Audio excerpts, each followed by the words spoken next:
we head back inside. We're just waiting for other customers to clear out. We don't want to mess with their privacy or their paperwork or anything like that. And if anyone is receiving this, just let me know, because we are having some problems establishing connection. And so the drive was good, but the area might be bad, and that just is what it is.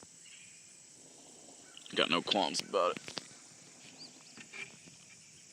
And it looks like there's another customer around, so not really sure if this is going to work out.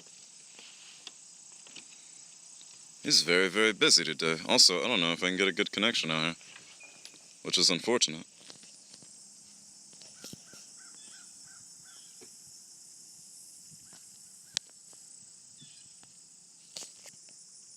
You're not getting, never mind. Oh, is everything coming in, Arkatka?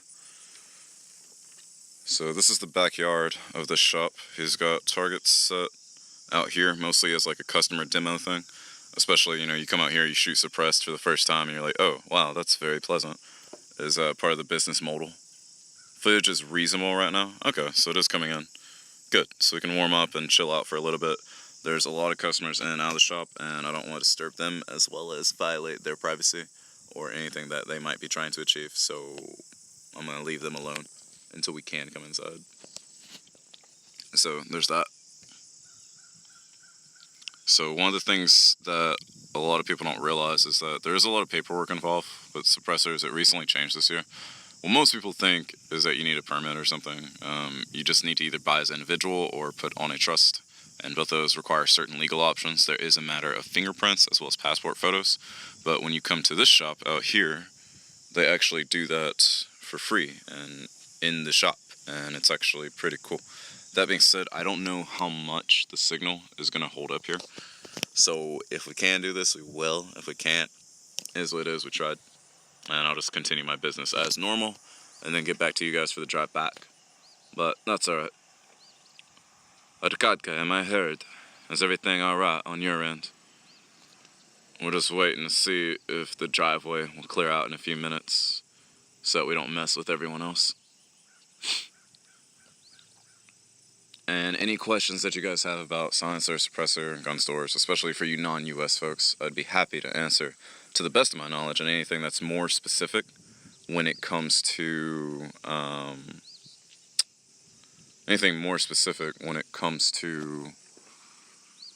Oh, thank you, Chikara. And thank you, Sunny, for the host. Anything more specific when it comes to... You actually missed Someone tell Sunny she actually missed the driving portion, and now we're at the shop portion. We're just waiting for the shop to be habitable, because I don't want to mess with other customers and mess with their privacy or anything like that, especially when it comes to buying guns and silencers and putting your name on a bunch of paperwork and stuff like that. So we're just looking at the beautiful scenery until we can go in the shop. Thank you, Joy. I don't know if y'all can hear that cow, but there are definitely cows out here. What was I saying? So yeah, steel targets in the foreground, steel targets in the background. Mostly, I think he just uses to kind of demo stuff for customers so that they can get a sense of just how fun some things are. I noticed some of the hangars down there are a little bit in poor condition. They weren't like that last time. I think because of a lot of the rain and storm, a lot of them went out. But yeah, any questions you guys have, firearm suppressor-wise, I am happy to answer to the best of my ability. Anything more specifically in the legal field or the dealer side or even manufacturer side, or if you just want a sales pitch, you can save it for Robert once we're inside. But right now, I just don't want to disturb any other customers. Sunny, how are you doing? Joyous, how is work? Jakarta, same questions. Arkadka, Kekti. Did anybody say anything to me during the drive that you really wanted me to hear or see? Because if so, I didn't get any of it. Because when it cut out when we got here, all that chat got dumped. So the only way I'm going to see it is from the VOD later on. So there's the church we passed on the way in. This is the backyard of the place. He's got a really nice deck out here. I'm assuming this might have been someone's house at some point, and that they hang out here when he's doing customer demos and other things. They even have like I'm pretty sure that's a clay thrower. Pretty sure. Opinion on changing the word guns to rooty tooty point and shooty. If it wasn't so long, maybe. We can call them shooties, if that is better for you, Arkadka. There's my car out there, AC still on and stuff. I kind of want to turn it off. I'll probably do that once we set up inside. 2 cars parked out the front right now. Both of them like pretty much blocking the entrance, which is whatever. I guess not a lot of people are coming by, but we'll let them roam. We don't want to like get in their way or anything like that. Any other questions, silencer, gun related or anything like that? If we're lucky, we might be able to come out here and do a little bit of shooting, at least when I test a rifle that I'd like to buy. The rifle that I'm changing out is a Ruger 1022. It's a semi-automatic rifle, magazine fed. It's a really nice rifle, but a lot of the ammo that I have for it, 22 ammo, especially quiet ammo, especially super quiet when run through a can. Can is a industry word for suppressor. We call them cans. It doesn't cycle the rifle. So I was going to trade out for a bolt action, plus not just any bolt action, but a Savage Mark II with a Savage Aki trigger, which is kind of like the new thing in all triggers of bolt action rifles forever from now on. Where, okay, these rifles actually come from the factory with a nice trigger and don't have to be reshot or reworked on or anything, and the mods done to them are very, very minimal, so they're safe and they're very, very nice to shoot. So that'll be a nice thing to step up in when we have the chance. Add the suppressor and the bolt action in there, and the only thing is I can't run that as Steel Challenge because it's not semi-automatic, and I would just die in the competition. But what I can do is get another 22 kit for an AR and just do it that way and keep the bolt action around for the hunting aspect. Ark, how is everything in Holland right now? Is it getting colder, I imagine, because of the weather? You are on the northern hemisphere. Good options are 45 ACP to 5.56, where you can just buy flash hiders from multiple guns and swap it between them. I know it won't be as close with a large diameter. So you're talking about multi-caliber cans and having like a setup. There are a ton of cans out there like that, Jakara, especially in the past 3 or 4 years have become extremely popular. I don't know their exact models, so I'm sure he will show you. And there's actually a few Sons that Go store demos in there where they're like cut up suppressors that show how they work. I'll be happy to ask him about that and show him that for you. And thank you, Matt McGrath, for the host. How are you doing, good sir? So yeah, multi-caliber cans that you can run on there. The way that you're talking about is pretty much the way that they are. A lot of smaller companies do them as well as big companies. And it used to be that if you own like a 9mm can or something like that, you could run 5.56 or 7.62 through it because, you know, it'll fit. But because of the pressure, you would only want to do that like, you know, 2 or 3 times and then let it cool down and not do that, you know, more than maybe 100 times in its lifetime. Now, you know, over the past 5 years, they do make cans that can withstand those rifle pressures for way, way longer. And you can throw them on a pistol and stuff too. And they're typically very large, a little bit heavier, user cleanable since they're going to be using multiple calibers. Nice one, Matt, nice. Not cold, but really wet and annoying. I see. Whatever, Matt, that would never happen. I follow all the rules. Besides, that's the only safety I have right here. But yeah, multi-caliber cans are definitely a thing. Having the amount of adapters you need sometimes might not be a thing as far as flash hiders. Like if we're just talking going from rifle to rifle, yeah, having different flash hiders, you can go from 308 to 5.56, no problem. Once you want to throw it on a pistol, normally you're going to have to change an adapter on the back of the can, which is just going to be some screwing off and screwing on. Once we're in the shop, I'll show you a little bit more of that. But right now, I really just don't want to disturb the privacy of other customers as far as names and other things are concerned. Though I am thinking about just going in there and being like, hey, do you guys mind? We're live streaming. I'm just not going to say nothing to you. Don't have to say any real names, anything. And that way y'all can see a typical customer base as well for this type of thing. But yeah, any other questions you guys can load up, I'll keep them in mind. And once we're inside with Rob, we will ask someone who actually deals with this stuff all day instead of being an end user. I'm an end user and a researcher. I am not a dealer or a manufacturer, nor do I work for a dealer or manufacturer, so my knowledge trails off at the extent of my interest, pretty much. I'm not thinking about a pistol, because I'm a revolver guy, so that ain't happening. Yeah, that ain't happening. There are a few revolvers that are suppressible in the world, but they are few and far between. One of them you can kind of get pretty easily, but the ammo will cost you about $1 a round to shoot. But you can shoot it suppressed. And then the other one you will never touch. Look up the Knight's Ornament. Just look up Knight's Ornament Ruger Red Hawk. It's a modified, like, revolver they turned into a rifle that was like integrally suppressed. It was pretty cool. You love all the woods. This is Seymour, Tennessee. Look up or hit Trip, exclamation point Trip. It'll show you the shop that we're at right now. We're just kind of waiting out here. There's a person taking a motorcycle up here. This guy is very busy. I'm about to just come in the shop and like ask and make sure everybody's okay with everything. Or just not say anything and like mute you guys out. I might do that. I might. Because I don't think everybody's going to be clearing out anytime soon. And I'll just let y'all observe the shop until everything is empty.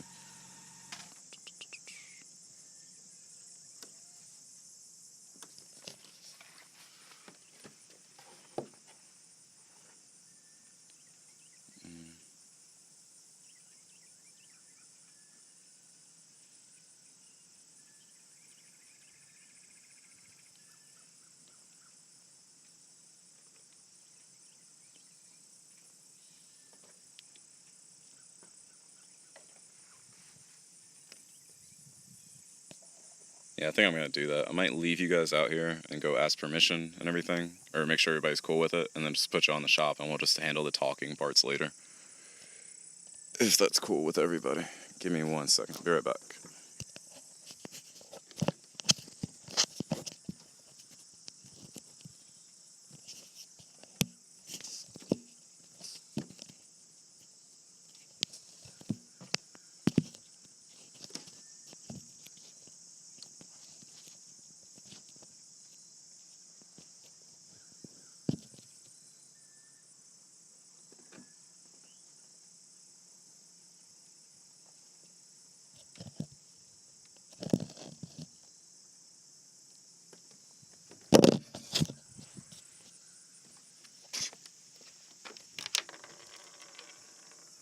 Really, Matt, Knoxville is kind of where I'm from, man.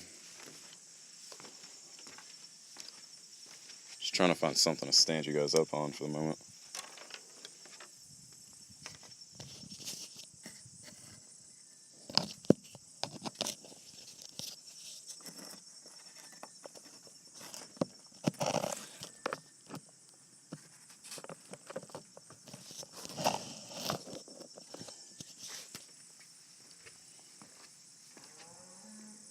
Alright, I'm just going to hang out over the edge and I'll be right back. I'm going to ask them real quick if they're okay with cameras.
Okay, we have permission from the other customers.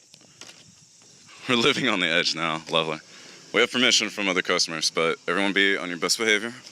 We're not going to say anything while we're in there for now because there is business afoot. I'm just going to let y'all look around everything. Again, load up any gun, silencer questions that you may have, and we'll set them up when we get a chance. Did I call you about picking one up today? I did. Okay. A Rebel. There it is.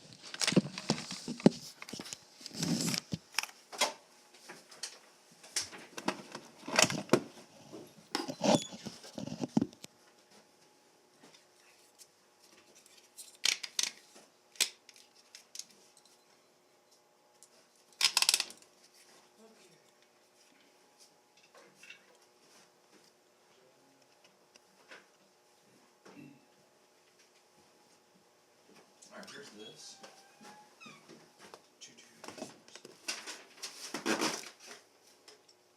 That's yours. You just need to copy this, and then you'll be good to go.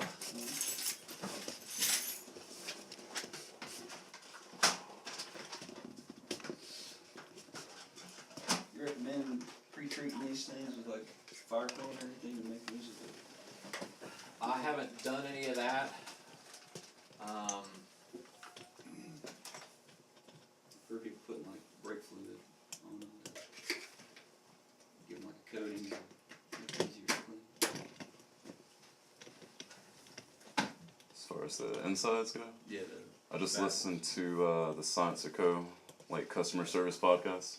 They said they have people calling all the time, and they said they usually get people that just like, I want to do something for the baffles, and they're like, look, we do everything we can for you with the baffles. Best thing you can do is leave them alone.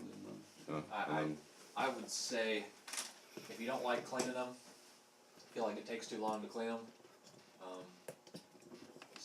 the only thing I've found that makes it go faster is to scrub harder on them with a more abrasive cleaning surface. I kind of look at the internals of silencers as like cleaning out your car muffler. Yeah. It doesn't have to be perfect, just has to be good enough. And if it's caked in there good, then be meaner on it with, you know, a soda blaster or a steel brush. If you scrape up the inside of your can, who cares? Like I said, it's a muffler. Yeah. You know.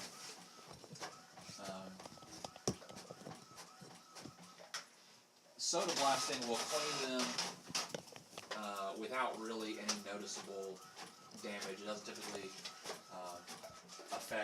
doesn't scour them or affect your finish or anything like that. That's probably the best thing, but soda blasting setup is kind of expensive. When I'm cleaning them, before I got a soda blaster, I just used a steel brush. I started out trying to do paper towels, or like sort of more traditional cleaning methods, and I just eventually started using a steel brush on them, which leaves a little bit of it's kind of like using a Scotch-Brite pad on metal. It'll leave a little bit of wear, scratches, whatever, but it cleans them really good. Like I said, just kind of, who cares if it's got a little. Yeah. I mean, theoretically, you're probably removing a little bit of material, but it's not enough to have any noticeable difference in the lifetime of your silencers, in my opinion. I mean, as long as it's not plugged up, it doesn't have to be pristine anyway. Right. Probably the most important thing to clean on that particular model would be your threads, because you don't want it to be hard to take apart anymore. The nice thing about that is it doesn't have a tube, so. Yeah, it's just little sections, and I always put antices on the threads of all mine. Yeah, that's probably a good part. That is one thing that will be helpful. One thing I've noticed on our demo of these, because I've started stocking these, and I've got a demo, I've been shooting a bunch. On these, the one downside of these guys is that the alignment of these things is based on this shelf here and this surface. Okay. And so when you clean those need to be really clean. Because if you get a piece of grit in there, then it won't seat all the way. It won't seat all the way, or it'll seat to one side a little bit. You might get a strike on it. Yeah. And like a baffle strike with a 22 is not ever catastrophic. It's not a big deal, but it will mess with your accuracy. That's usually how you'll notice, is you'll just suddenly not be hitting at all where you used to. So there's your original. Alright. You need anything else while you're here? I'm gonna order one of those EOS barrels, but it's gonna be probably a month or two till I know to do that. Okay. So I just ordered from Capital. I didn't know anything about that. I guess you're not a dealer for them or whatever. I probably just ordered, had it shipped in here. Okay. But Good. today I think I'm all set. So. Alright. Alright. Appreciate it. Yes, sir. Good to see you again. Thank you. Did you ever hear anything about your Optimus mess? I talked to him about 2 months ago, or about 6 weeks ago. And this was a lady who's not the DA, but like one of the state attorneys over this type of stuff. And apparently it's in the court sale process now, and there's no way to speed it up. It's got to work its way through there.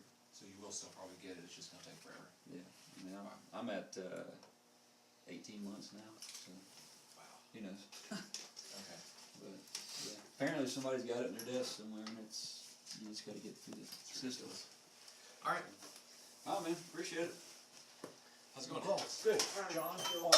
Oh yeah. Okay. AWG1. Let's see if Ross already pulled yours. Okay.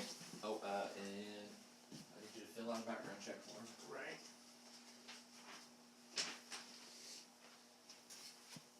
Should have given these earlier. Sorry. That's okay. There you go. Yeah. Just fill it out like you're buying a gun. Right.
Mr. Robert is quite busy, which is good for his business, so we're going to give him a moment.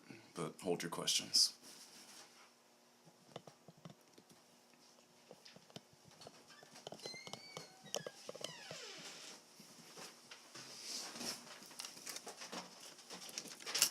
And we already do have questions for you. You know, everything's settled. Okay. Somebody just pulled in, but I can't tell who it is. Looks like Picture. Yeah, no, I pulled my bike in the driveway there. Oh, I'm probably in the way right now because they were both nosed in. Let me go out there. and- no, I mean, it looks like they can still walk past you. Yeah, I remember that.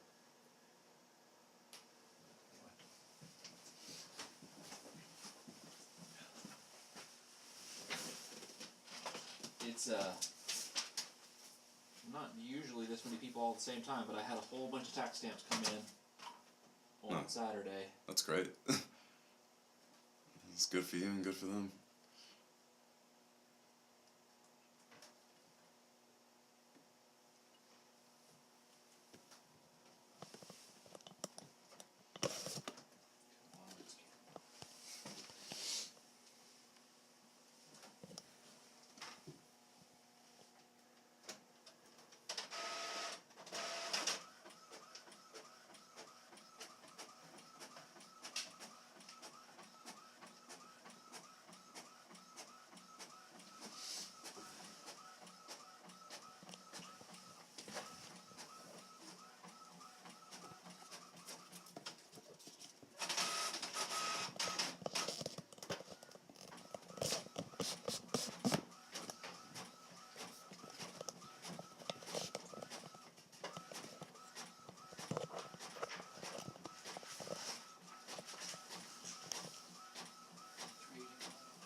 Just that front page, right? Yep. And then you Sign. you did that. Okay. Just put a date right there, Oh. and then I need your driver's license. On the page. Yep.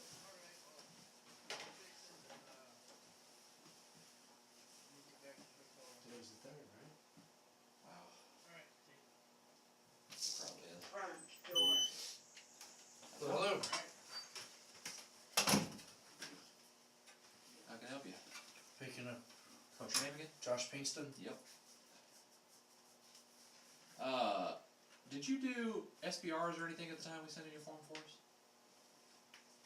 Did I do any? And I'll tell you why I'm asking it. Why? So, ATF people called me, I guess a couple days before we got your form, and said that when they were doing your form, you had 2 silencers, right? That you had 2 silencers, but that somebody at ATF had charged $800 instead of $400 to your card, and so he was going to reimburse you $400.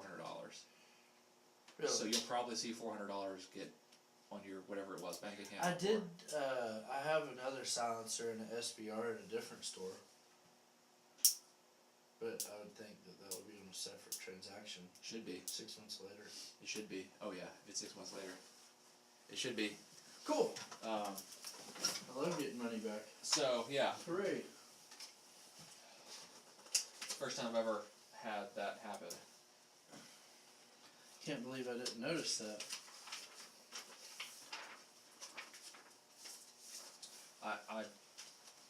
I figured I didn't want to talk him out of sending you money, so I was just like, sure. I asked him if you had any other. I wish short I rail could have items. just been like, go ahead and push the other stuff I have an ATF gel through, Yeah. and we'll call it even. Yeah. Hey, Josh, here's a pickup. This is a background check form for picking up. Your background check's already been run, so you don't have to. We don't have to run it again, but you have to fill that out. All right. Here's a pen. Cool. Thank you. Hello, Travis.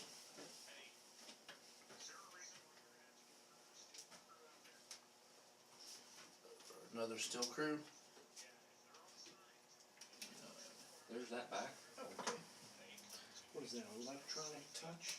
Huh? Electronic, I'm looking at the box here and I see All right. it's plugged in.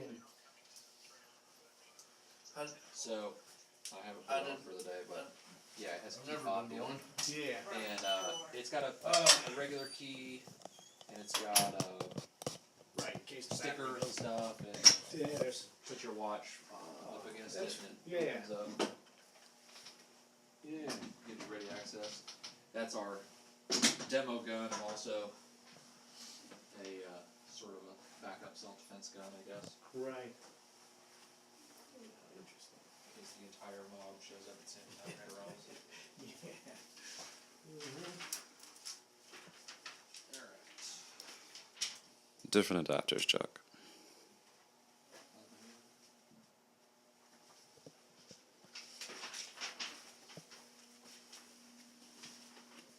Okay.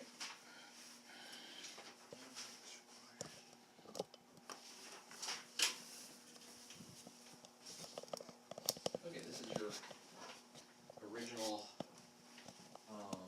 that's your original copy of your Form 4. Okay. So what I would do is make a copy, keep that somewhere safe, make copies of it, and carry around the copies. Yeah, okay. Just verify your serial number, make sure I'm giving you the right one. Is it 01899?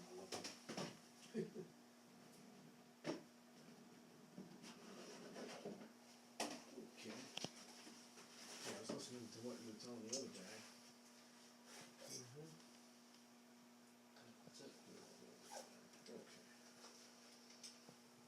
Okay. Detailed pretty decent manual with them. If you have any questions, you can always give me a call. Okay. Got any immediate questions about this thing? While you're here? I don't think so. Pretty relatively simple. Yeah. Go try it out. And come back and see that one for the 9mm. There you go. That might have to be a little while. Probably have to be a year. Okay. Great, Robert. Yeah. Thanks very much. You're welcome. Appreciate it.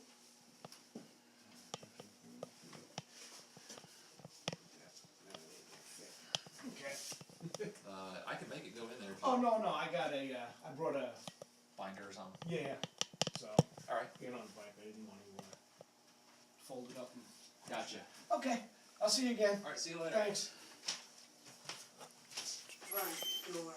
Do you want to do something fast while he's still on the phone? If you could answer one question, plus I Sure. could just introduce you. Yeah. Everybody, this is Robert Hey. of nice to Tennessee Silencer, who is probably one of the nicest dealers around here. As far as people saying free state, that's a very, very loose term, and we will not answer that here, but you can look that up as far as U.S. cultures go. we all have our own state laws and stuff like that. So, Robert, one of the questions we're getting a lot of, because in the car we were explaining how there are a big trend towards multi-caliber suppressors, where some guy might own something on a 308, throw it on his 5.56, but then want to throw it on like his 9mm. Yep. Can you explain how that works, or Yeah. maybe what one of your more popular models for that is? Yes. So Everybody's saying hi, Robert. They're putting a little. you see like text box or something? Huh? Yeah, it's like a little. There's a little O there, Okay, gotcha. and they're throwing their arm up like, huh? Gotcha, That's, you know, gamer Alright, talk. So let me make sure. Let me grab my key real fast. Yeah. Well. So yeah, a lot of the stuff you guys are seeing in Robert's shop is actually what you wouldn't see in typical gun shops. One, because the interest is just not there, and two, because there's a lot of specialized tools here. For instance, the B&T models over there, as well as some of the stuff he's collected over the years. Yeah, most gun stores don't want to fool with silencers because it is a totally different law set. From our perspective, it's like there's normal guns are regulated under the Gun Control Act of 1968. Silencers and machine guns, short-barreled rifles, short-barreled shotguns, that kind of thing are mostly managed under the National Firearms Act of 1934. And the laws, there's some overlap, but mostly the laws are very different. And once you get into silencers, you kind of have silencers, machine guns, whatever. You have this whole different set of laws to learn, and if you mess them up, the consequences can be bad. So most gun stores, like I said, don't want to fool with it. If they do, they might carry one or two, because like he was saying, there's not nearly as many people buying silencers as there are buying Glocks or hunting rifles or whatever. As far as multi-calibers, And this is for Jakara and Jack, who both asked about how adapters work if you want to get, one suppressor to do it all. Okay, so there's probably, I guess I'll start off by saying all silencers typically can be used on more than one caliber. Silencers are typically, they have a bore size, so this is one of our more versatile silencers as far as being able to use on lots of different calibers and types of guns. This is the Griffin Armament Optimus. It's a 9mm silencer, so the biggest bore you can put in this being the bore, the biggest bore you can put in this is a 9mm. As far as, so right now it's set up in the handgun configuration. So it's got, threads. What's the thread pitch on? It comes with a 1/2x28. Okay, All standard. the ones I've got come with 1/2x28. They may have a different pitch, but that 1/2x28 is the standard threads for 9mm, for 223, and for 22 long rifle. Right. So- And we're talking direct attached to barrel, not adapters at this point. Well, yes and no. So for like a 22, it'd be direct attach. I guess this piston could theoretically be called an adapter. Okay. Because if you wanted to use it on a different threaded gun, you would pull this piston out. This is what the pistons look like when they're out of the gun. They have cogs to make sure that the to handle like the accuracy of the gun, and I could go into that a little later. And then there's a spring in here that slides back and forth over this. Probably the easiest way is to show you. So on a silencer, check it, make sure it's empty. This is a handgun silencer, and it's got the piston, which is this one's 1/2x28, on a 9mm SIG 226. So what the piston does, a lot of the old school silencers didn't have pistons; they just screw directly onto your gun. And on handguns, most modern sort of Browning action pistols, when they cam system, yeah. when they reload, they're cammed, so the barrel drops down, back of the barrel drops down, and the front of the barrel rises up. And some of them do that more aggressively than others. So a lot of the older silencers, when you add weight by adding a silencer to the barrel, it no longer wants to rise and reload. So what that translates to is you add an old school silencer, and your gun is now a single shot. Every time you shoot it, you gotta rack the slide, boom, rack the slide. So manufacturers came up with, I think originally it was called a Nielsen device. Yeah, or Nielsen device or booster. or piston. I think we all call them boosters now. I pretty much call them all boosters or pistons, and then Gemtex calls them linear inertial decouplers or LIDs. That sounds like something Gemtech would do. Yes. For those that don't know, Gemtech is one of the more prominent suppressor companies, but they're also kind of like a Cadillac-ish company where they like to overcomplicate things sometimes. but they have held a lot of military contracts in the past where they're starting to lose them to other companies. So they're getting a little bit more aggressive with their marketing. Yes, for most of the early silencer contracts, seems like they were going to Gemtech there for a long time. So the piston, what it does is when you fire, there's an explosion that's captured by the silencer, and gas pressure pushes on the piston hard for really fast, and it's basically spring loaded. So every time you shoot, it's pushing the piston out, and I don't think it pushes it out that far. It's probably pushing it about like that, about where you can see the bright shiny parts show up. And all it does is kicks on the gun. It gives it a little bit of extra oomph to make sure the gun cycles with the silencer on there. Yeah. So for handguns, you need a piston, but for rifles, you wouldn't need a piston. Actually, you wouldn't want one. Yeah. I was going to say, to pause you there, I own a Griffin can, and they even say in the manual, using the piston can damage it if it's on a straight shot. So to reiterate for people that may not be familiar with firearms, most Browning cam systems, the barrel tilts when it fires. If you have more weight here, it will cause the barrel not to tilt, and then you have a gun that is no worky, and if you have a gun no worky, it's no bueno. So there's a little spring-loaded device in here to make sure that it gets enough momentum rocking back and forth. However, if you have that spring-loaded device in there, when you put it on something with a blowback barrel or a barrel that is not moving, such as some of our long guns here, then you can damage either the firearm or the suppressor. And this goes into Jack's question as well as Jakara's question about how do you get that one suppressor that you can put on other things. So how do we do that now? Now that we know what the risk is. Yes.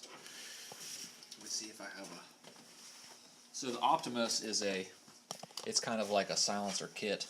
The actual registered part of the silencer is typically the tube or something like that. This one, see, that's where your serial number and everything on this guy is.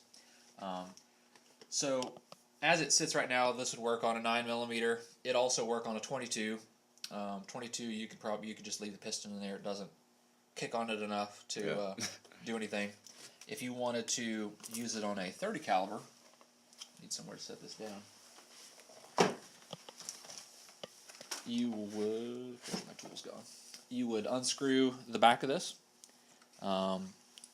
You'd add this 30 caliber piston. It's got a slightly smaller hole than the front end, and then you would add this onto the back. So you'd actually make this particular silencer a little bit longer for use on the largest rifles that the silencer can handle. Which I'm pretty sure in this case it's a 300 Win Mag is the largest this one will handle. Now, to pause for a second, from just what I know about some of these, this is not just to remove the booster, but it's actually to add that blast chamber. That blast chamber where it can actually withstand the pressure of a large rifle. Yes. Where your typical 9mm can, like this is not a 9mm, but like let's say the Revo 9, it's not going to be able to take 300 Win Mag. No. Because it's not built for that. You would, if you use too small of a silencer, and really what seems to matter most as far as handling bigger calibers is the blast chamber. If you can follow over to the cutaway. Yeah, I was going to say, you have the Silencer Co. little models they give you. Pretty handy. These are nice, but I always wondered, do they just build these for you? Are these just models? These started out as real silencers. They're registered as real silencers. So these are controlled inventory, just like. Wow, really? Yeah. I was wondering about that last time. So okay. So these are you know, if I sold you one of these, you'd still have to do your extensive background check and everything. So this is an Omega. Omega is also a 300 Win Mag can. If you look in the very back here, there's this would be the blast chamber. So the blast chambers typically translates to a lot of things. Some silencers will have almost no blast chamber. A lot of the SIG silencers, the new ones that are coming out, are super quiet, but they have a decently high back pressure on the guns because they don't have any blast chamber. There's no... So if you were on a bolt action, you wouldn't necessarily need a big blast chamber because you don't really... There's no gas coming back into the gun. It's totally sealed up, so why worry about a blast chamber as long as the can handle your caliber. But like on semi-autos, which is what a lot of these Omegas are being used on, the blast chamber matters because it translates to smoke coming out of the back of the gun, which you have to smell or gets in your eyes or that kind of thing. Right. Now, another question that just came up. Obviously, you know, changing from we just talked about the blast chamber thing, changing from 9mm to 300 Win Mag, or even just 5.56. You're probably gonna get the booster out of there, put it in the better blast chamber so it can withstand it. Yeah. Unless it's built in a suppressor. What about if you have a thread-on 9mm can for your pistol, and Jack is saying, you know, can I just put that directly on my 9mm carbine, like, you know, fixed barrel, Okay. So, or am I gonna have to go something 3-lug like the one I built? 3-lug's not absolutely necessary. Okay. Best example would be a Lex. Yeah, I was gonna say if he comes back in, we'll just hold and let him finish his business, and then Okay. we can get back to whatever. So this is the Lex, and This looks new. it is. This is one I sold to somebody yesterday or Saturday, I guess. So this has got a piston in it. This is what the piston setup looks like coming out. And this is the spring for the booster. This is an Innovative Arms. Lex is the manufacturer and the model number. So another way to make them not spring anymore. So you just take the spring out and you put your fixed barrel adapter, which is basically just a length of pipe. That's the exact correct length. Slide it back down in there. Okay. Attach it, and now it no longer boosts. It no longer springs. Right. So that's all you need to do to make it work on like a 9mm rifle or something. And no threat of damage at that point for firearm or suppressor. And you've got one thing you can switch between rifle and pistol. Yep. Perfect. Alright, we're gonna let the gentleman here finish his business. Everyone hold tight. And whatever other questions you have, just bring them up. Are you alright with the camera being right here? We're not gonna get in your business or anything like that. you're good. Okay.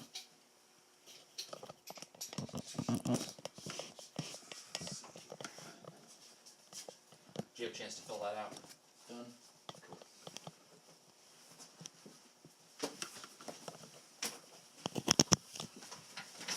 Can you grab your driver's license?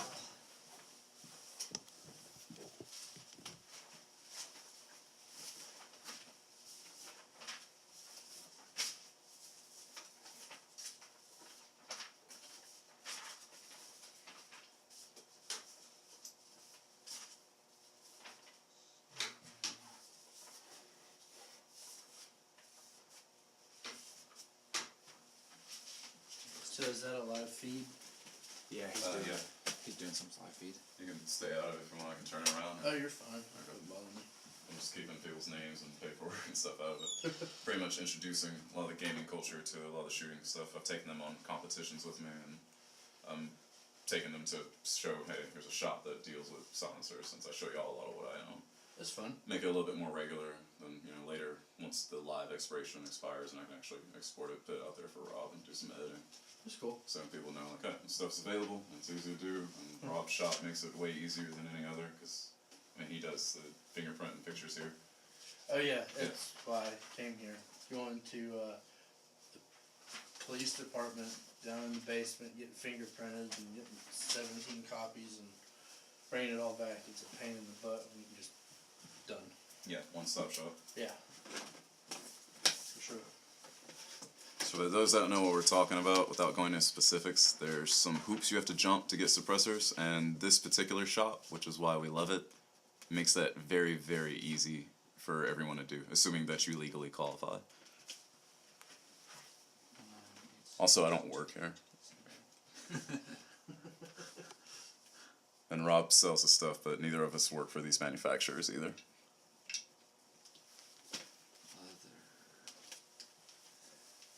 there any other parts or pieces you need today, Josh? I'm sitting here Catch trying up to on figure chat. that Hey, out, Death for saying. honestly.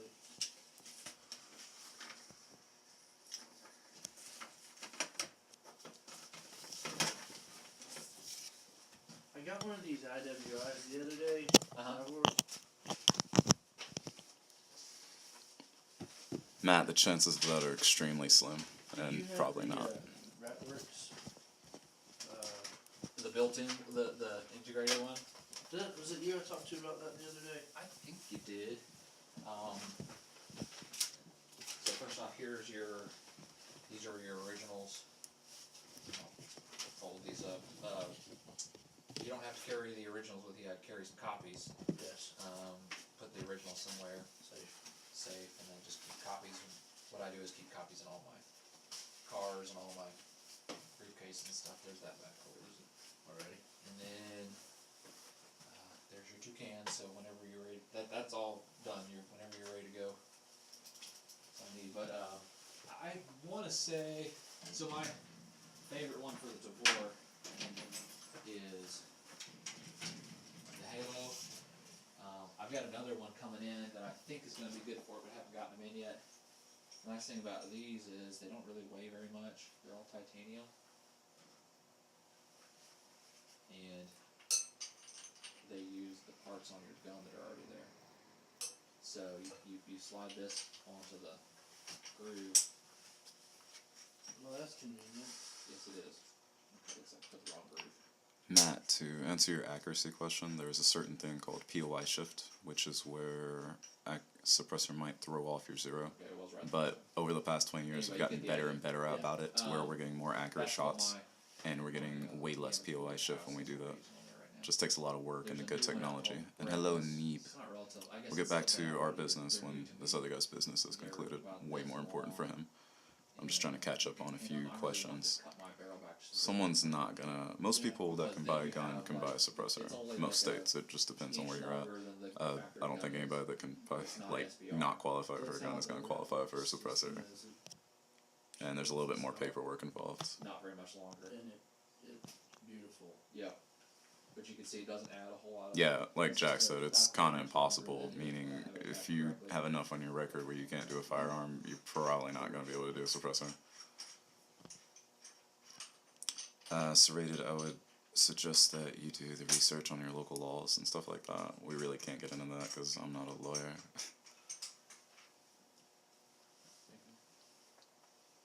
The other nice thing about these is that they only have about 4 baffles in them, and the bore is slightly larger than most. So a lot of the problem people have with these, including me, is when you put a really quiet constrictive silencer on there, you get more gas that wants to come out of the back, Yeah. because they have basically an AK design inside, and you've got this All open. port back there, so they get kind of smoky after 7 or 8 rounds. But so the fix for that is just to use a silencer that's really got a really low back pressure. So that's one of them. There's quieter silencers than those, but the back pressure thing, It doesn't make it too. it doesn't make it very heavy at all. Yeah. No. That's the Gemtech Halo, which the steel Halos, they don't make the steel Halo anymore, they just make those. But the steel Halos are what was one of the first silencers to get military contracts. They were using them. They were part of the SOP mod kit for like 12 years, I think. Really? Yep. That's cool.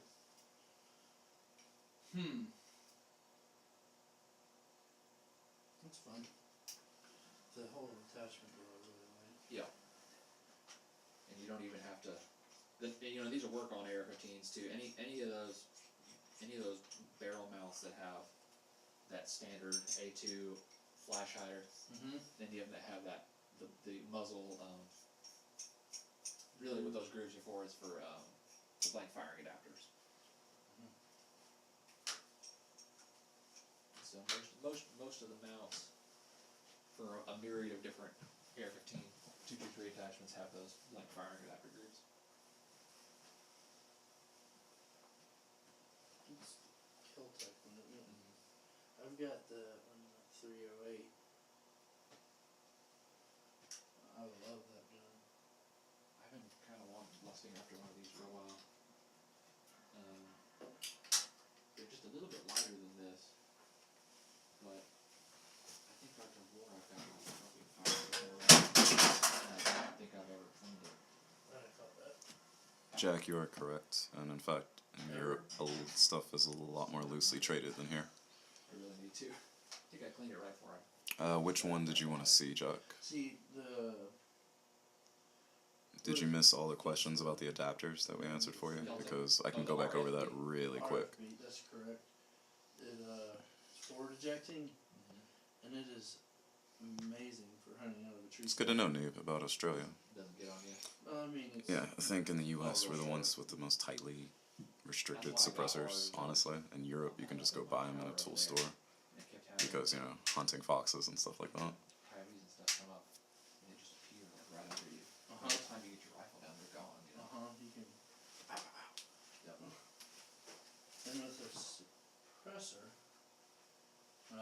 filled, I'm gonna be able to get more than one go at a time.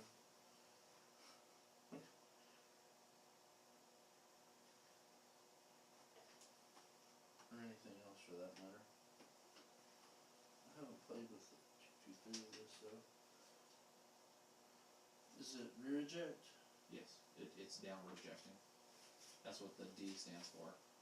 The RFB is the forward ejecting, and the RDB is downward ejecting. I see. Which should be good for suppressor gas, actually.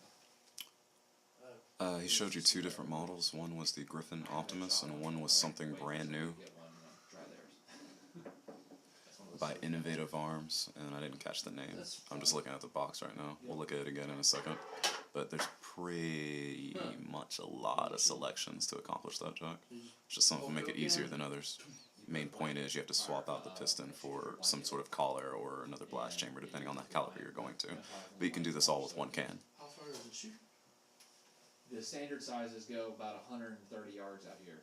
They'll go. Chikar is absolutely right as far as that. Pilots out there. No way. I've hit them with them before. They go further G-putting, up please, on be the civil. ground, use That's them not what like we a use these for at all. You just hold them against the ground. Movies, man. Because if Movies you're change your against mind, shoulder, I but think it dumps a lot you've of seen energy people into walk your in and out shoulder. of here. How much is that? They're not assassins. For two- let me see, I think about 250. That was the Optimus, Jack. The blue one. That was the Griffin Optimus.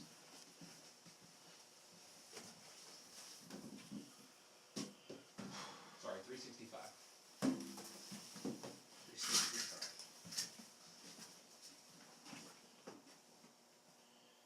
Yeah, when you were talking about the, he asked about an SBR, I was hoping you would say that they would have gone ahead and approved mine too. Well, I have no way of knowing Yeah, about your other stuff. had my fingers crossed when we first started talking about it. We had one of those MK18 SBRs sitting there waiting to play with. And that one's an integrated, so you only have the one tack stamp. Because that sound's just permanently pinned. That's nice.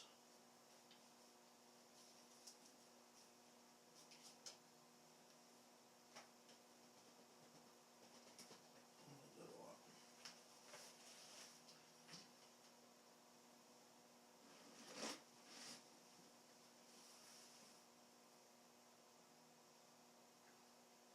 Never ends. I need some.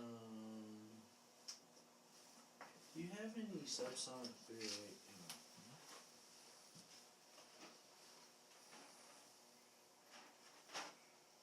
You have any bigger packs?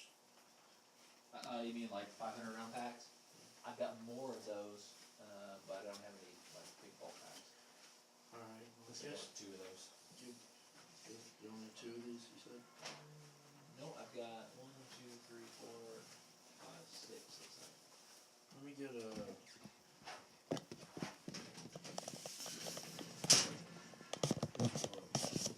Let me find it.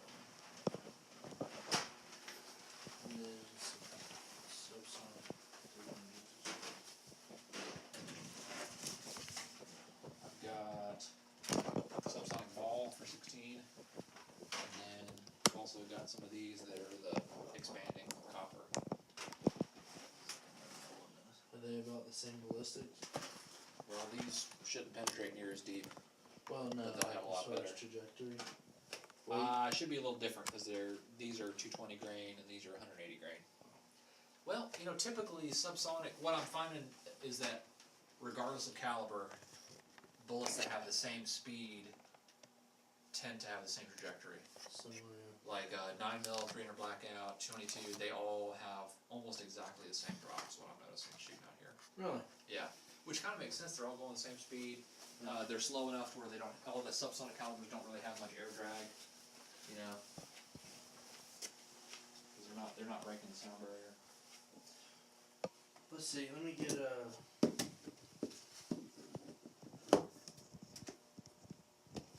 I've got a bunch of this.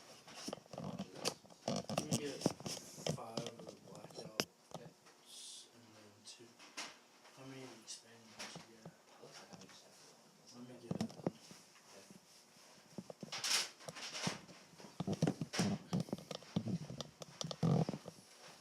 Very good points, Jack. should be good.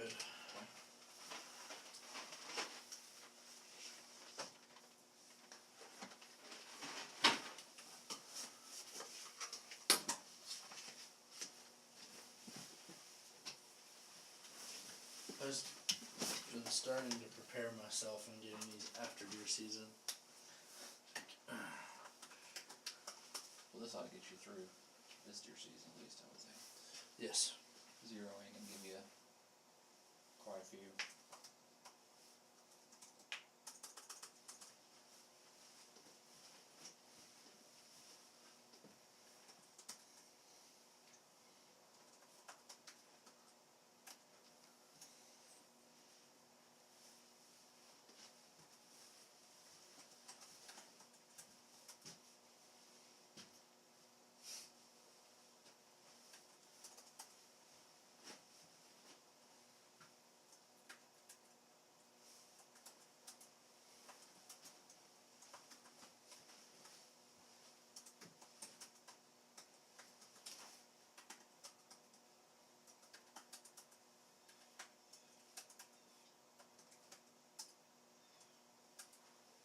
How much are the covers? 68.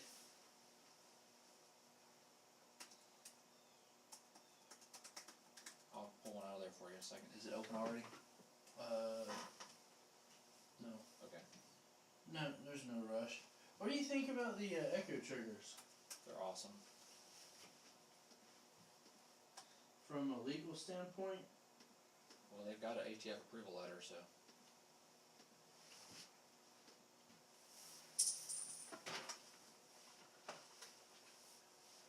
I need to grab this phone call. Hello? Alright. Hey. I have not redone it yet. No, I did not know I needed to. Tori has to go in and enter that change See order. how. Jack, as far as 9mm pistols go, I'm a big Glock guy too, and actually Robert here helped me put together what I built.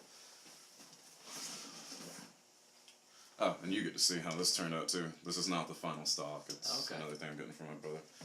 So, make sure we're cleared up here. Go the other way. This is mostly a quarter circle tin build. You can do it in the pistol format. This one was done in SBR format, and this one is Glock Mag compatible. So if you're a big dude with Glock pistols, this is pretty much what it is. Also, if things cut out, we seem to be running out of battery faster than we can replenish it. I don't know how science works, but whatever. So if things cut out, don't be ashamed. We'll try to be lightning with some stuff.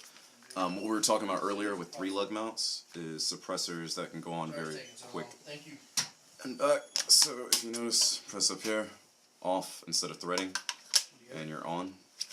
You don't really want to do this with pistols because it leaves a big heavy 3-lug adapter on your handgun itself, and that is not something you really want to mess with. Because then you can't take your pistol apart, and if the thing is not threaded on like Rock set it on, then it's going to come off while you're firing, and then that defeats the whole point of having the quick adapt 3-lug mount, which keeps this from falling off, from being shot, and vibration going down the threads. So, it is what it is. And no G-puts, nobody does that ever. So yeah, when you do a build like that and you have it fit in the handguard, you can do the thread on type, but then, every time you're shooting, you're having to kind of rethread because of vibration, screwing off your threads, it just gets all sorts of bad. So the 3-lug mount is a solution for that. And luckily I had a good guy that works at this shop put that on for me and make sure that it's not coming off. And this is actually I want to say it's a 5.5 inch barrel Chicada, maybe 6 inches after the adaptation of the adapter. Have you put any? Which gives me an advantage over my standard pistol. I put in probably 10 of them. They're a pain in the butt the first time. Have you done one? Yeah. Oh, okay. Let's see, I've got a demo. Have you played with yours yet? Mm-hmm. A lot of fun. Oh, yeah. I've spoke to a bunch of police officers on it. And they're like, one's like, yeah, no big deal. And the other one's like, It's one of those things. Not up to them. They enforce the laws, they don't get to make them. Right.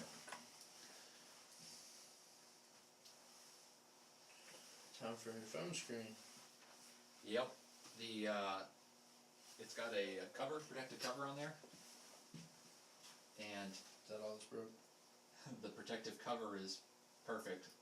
But it smashed the real screen underneath, That so I sucks. can't change it. It's that way for good now. I bought one of the brand new S8s, Galaxy S8 Plus, and ordered cover because I didn't have it, overnighted. So I got home and I was like, I'm gonna set this out of the way so nothing happens. I had it on vibrate, vibrated off the table, and shattered literally about an hour after I got it. You wanted 5 of these 300 blackouts, right? 5 of each plus 1. Yes. Okay. So there's 5 of the 300 blackouts. There's 5 308s. And then there's your solid copper one. And I get an emailed receipt. Print you one here. Print it next to it.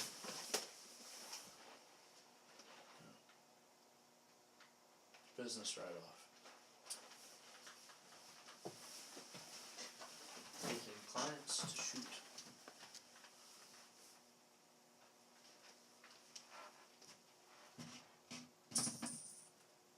Hey Robert, your belt fitted. It's a 1917? It's 1919. It's a 1919. Okay. Yeah, the 1917 is pretty much the same, except it has the water jacket.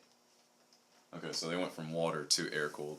Yes. Okay, I got it confused. And I think the 1917 is probably a better gun, honestly. It's just a lot heavier. Because of the water cooled? Yeah, the water cooled you can shoot pretty much endlessly as long as you have fresh water and ammo. 1919 will eventually overheat, but they're a lot lighter. A lot less parts. Is that everything? That's everything. Thank you, thank you. You're welcome. Next time I'm up here, I will swing by. Alright, sounds good. Good normal American people, G pudding. This is a European guy, so for him and for a lot of people out there, you look at stuff like this, especially the suppressors, the machine guns, and yeah, movies and video games kind of teach us who is using this stuff. Part of why I'm doing this is to show you it's regular people like us that do this stuff for fun, for recreation. I mean, while we're here, Rob, what is your number one, or 3 reasons why you just own a suppressor? Here, if you want to come talk this way, trying to keep on better. I bought my first silencer before I had a store and all that stuff because I owned about 5 acres of property in the middle of nowhere, but I had all these farms and stuff around me, and it was a long skinny property, and I had a mountain in the back as a backdrop, so I had a really safe place to shoot, but I had neighbors that were probably within 300 or 400 yards of my house, so I wanted to shoot. They were all shooters also, but I wanted to be able to shoot, you know, every weekend and not make them mad. Not, you know, shooting is loud. They wouldn't have minded me shooting, but, you know, somebody's shooting like every single Saturday. Eventually that's going to get old. So a silencer allows you to shoot. You'll still be able to hear it like with an AR-15, but it's not going to be so concussive as to be annoying, you know, to where it's going to scare the dogs and that kind of stuff. Protect your ears, not send shockwaves going for miles. I think the biggest thing, I would say probably 80% of our customers are people who have some property that they can shoot on their own, and right now they can shoot on. Right now they can shoot there, but they'd like to be able to shoot more often without worrying about making the neighbors mad. And then we also do law enforcement and competition shooters and that kind of thing. Yeah, and Jack's saying still protect ears. Now the competition scene is going to take a moment because PCC is definitely picking up, but it's just a matter of getting people's shot timers tuned to where they're like, okay, we can do all suppressors. But they have models that do airsoft now, so I'm kind of like, okay, we're getting there. We just have to get people to accept it. And from this last steel match I went to, I think we're gonna get to that. I think you've picked up a new nickname, by the way. They're calling you Beard Guy. Like, yeah, his name. Someone was like, his name is Robert, and I was like, but here, you can see how that turned out. That's really light. SBR that he helped me build. Oh, I went through the prices since you asked. Without the tax stamps, I'd say there's about 800 to $1,000 in there because I was just pulling discounts like every few months or whatever. That light, I really want to swap out for an Enforce. I'm trying to sell it. I already bought another Enforce for my other SPR. I like the shield. Yeah, actually, when I was deployed, I ordered one of those, and they sent 3 because they realized what I was using it for, and I was like, oh, thank you. So I went out to other people as well. Cool. So as far as light use, as far as on a rifle, it works, but we've come out with better rifle lights since then and Yeah. other stuff like that. I'm trying to think. Oh, just in case it was battery and we need to answer a speed question, Matt asked about accuracy earlier. I gave you a quick answer about how back in the day, yeah, gases would throw off your accuracy. More these days, there's a POI shift. And if you learn your POI shifts as far as military applications, or, just for people hunting and stuff, or you just leave the suppressor on all the time, there's not really any loss there. It all But- has to do with the mounting system. Yeah, so, yeah, I was gonna say the other thing is we're getting better at it, so I know there's, less and less POI shift. Point of impact. So you have your point of aim, which is where you aim with your sights or target, and then your point of impact where the bullet actually lands is what changes up there. So, since you actually sell this stuff, would you like to elaborate on accuracy? So, typically for subsonic rounds, meaning they don't break the sound barrier. Pick up the mic a little bit there. For 9mm, 22s, any of the kind of slower bullets that would usually be a little quieter, they don't break the sound barrier, so accuracy is not usually an issue with adding a silencer. They'll typically shoot about the same. With a rifle like a 223, 308, 30-06, something like that, high-speed bullets, accuracy becomes a bigger deal because then harmonics, vibrations, and stuff start to matter. And anytime you are adding something to your barrel, you're changing that a little bit.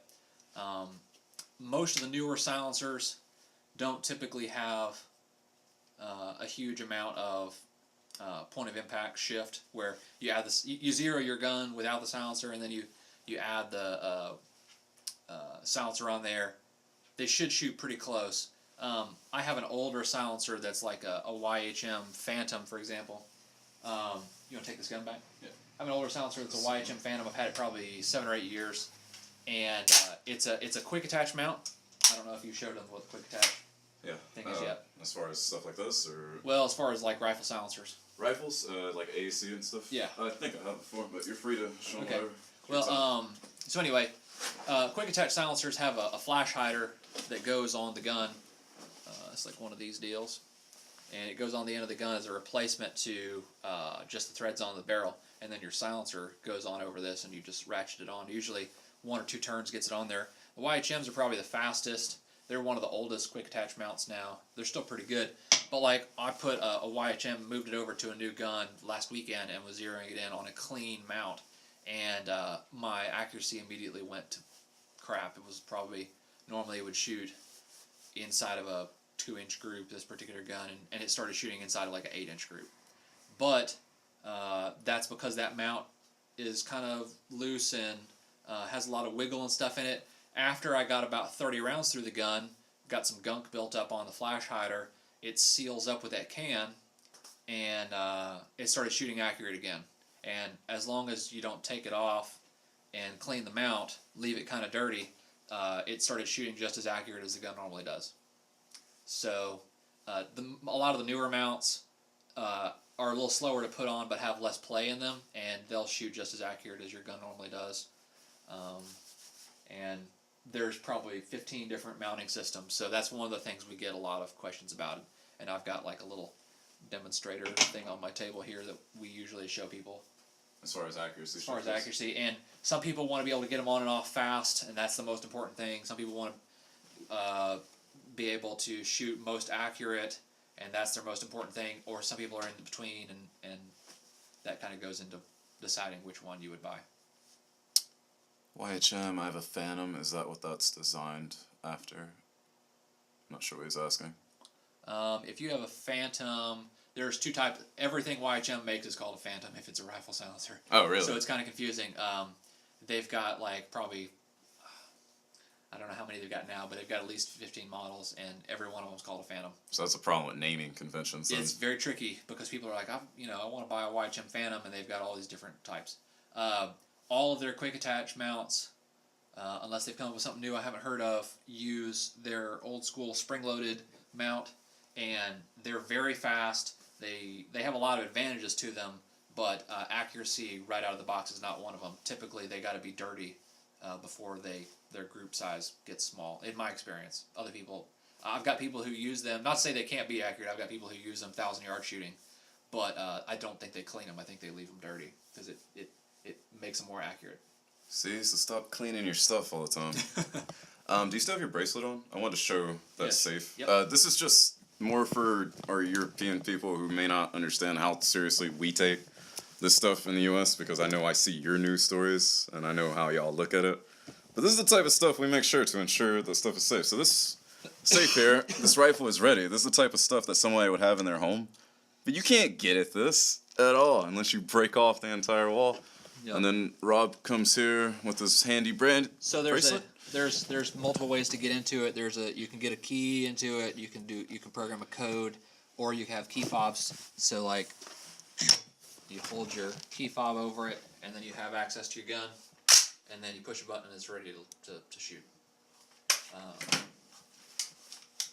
And I use this gun for doing tests with people. So we have a range in the back, and we allow people to try out silencers, hear what they sound like before they purchase them.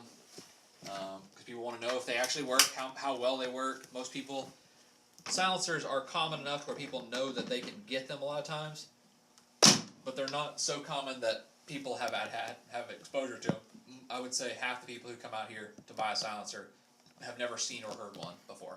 So it's still relatively rare even in this country. Right, and even when you put, I mean, you know and I know, when you put those on video, Videos suppressors don't really sound the same as it does in real life. Videos don't, even as much as they want to, videos don't really express how nice the sound is, and not even numbers, because even decibel ratings may not capture actual harmonics and how something actually sounds. So you can have 2 or 3 silencers that all have different dB ratings, and the people will tell you they sound. The order in which people will tell you that a silencer is louder, quieter, will not necessarily match what its dB rating is. Okay. Oh, someone's talking about your safe. They're like, "That's the future." Like, the future's now. You can get that. That's been out for like what, 3 or 4 years now? Yeah, we've got them for. I sell just in the store. I've got the right ones for rifles, shotguns, pistols, and I've got the version you can mount in your car. Actually, a lot of the police agencies are starting to use these now, and then they'll issue everybody in their department a band that works on everybody else's trunk, so they can get into their squad cars, rifles, handguns, etc.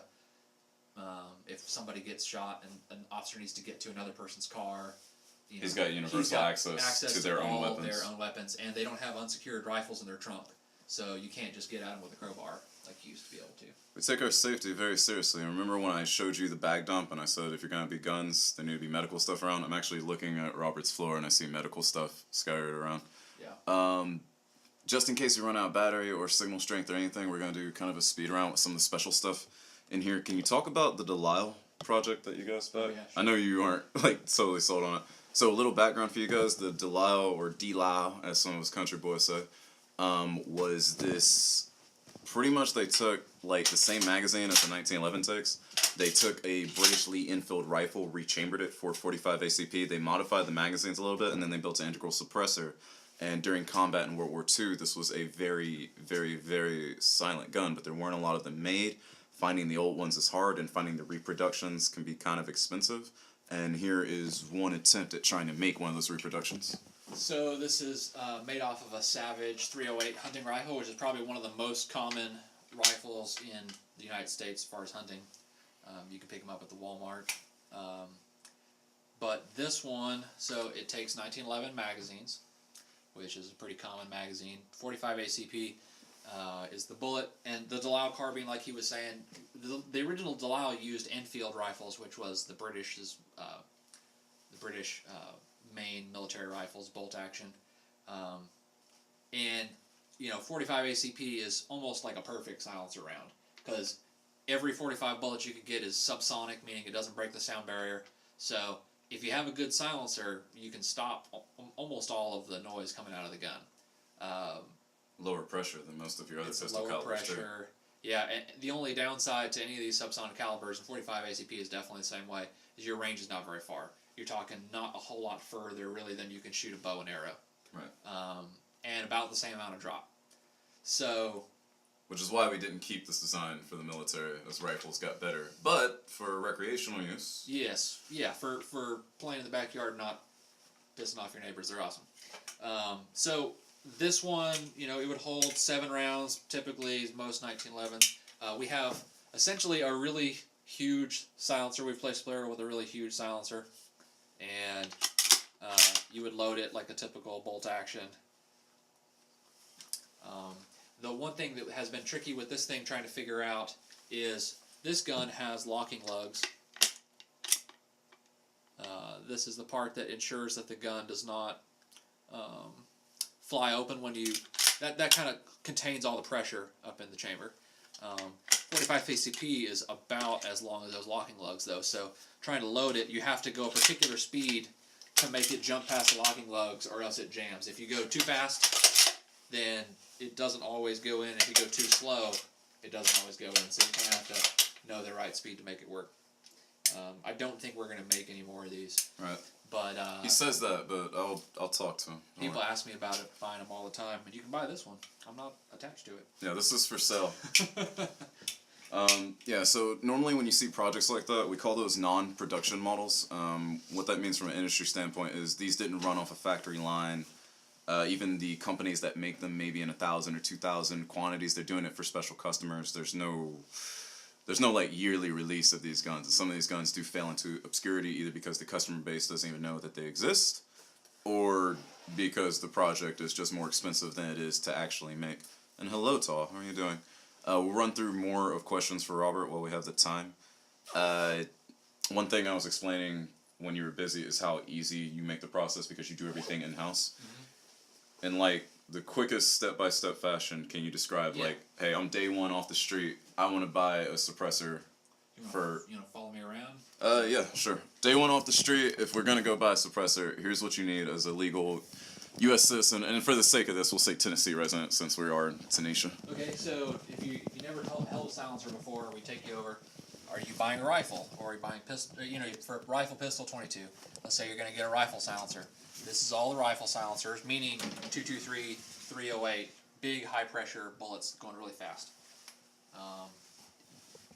I know you can't through video feel the weight, but like this one weighs 11 ounces. These are I think 19 ounces. There's a huge weight difference between them. You can try them on your gun and see what they feel like. If you add a lot of weight on the end of your rifle, if it's a really long rifle, weight might matter to you more than if it's a tiny rifle like this. Anyway, you can go out and hear what they sound like. And when you say go out and hear what you sound like, I've got a shooting range in the back, so we can literally go shoot some targets and you can hear what it sounds like. Now, I'll pause you there. I want to give some context there. Back when suppressors were kind of hitting shops and stuff, you would go in a shop, you may order online, you may have mail ordered. Even if you order in a shop, you didn't really know what this thing sounded like, performed like, until 6 months later when it was yours. Having shops like this that have attached ranges, or in our case, an outdoor range, allows Robert to demo those suppressors for people, especially for people who might not even know, why do I need a suppressor? They get to hear it outside. I showed you guys some of the range outside when we were waiting, and they get to say, oh, instantly, like, this is nice. The other thing is when they are waiting for the paperwork, you can come try them out here. Okay.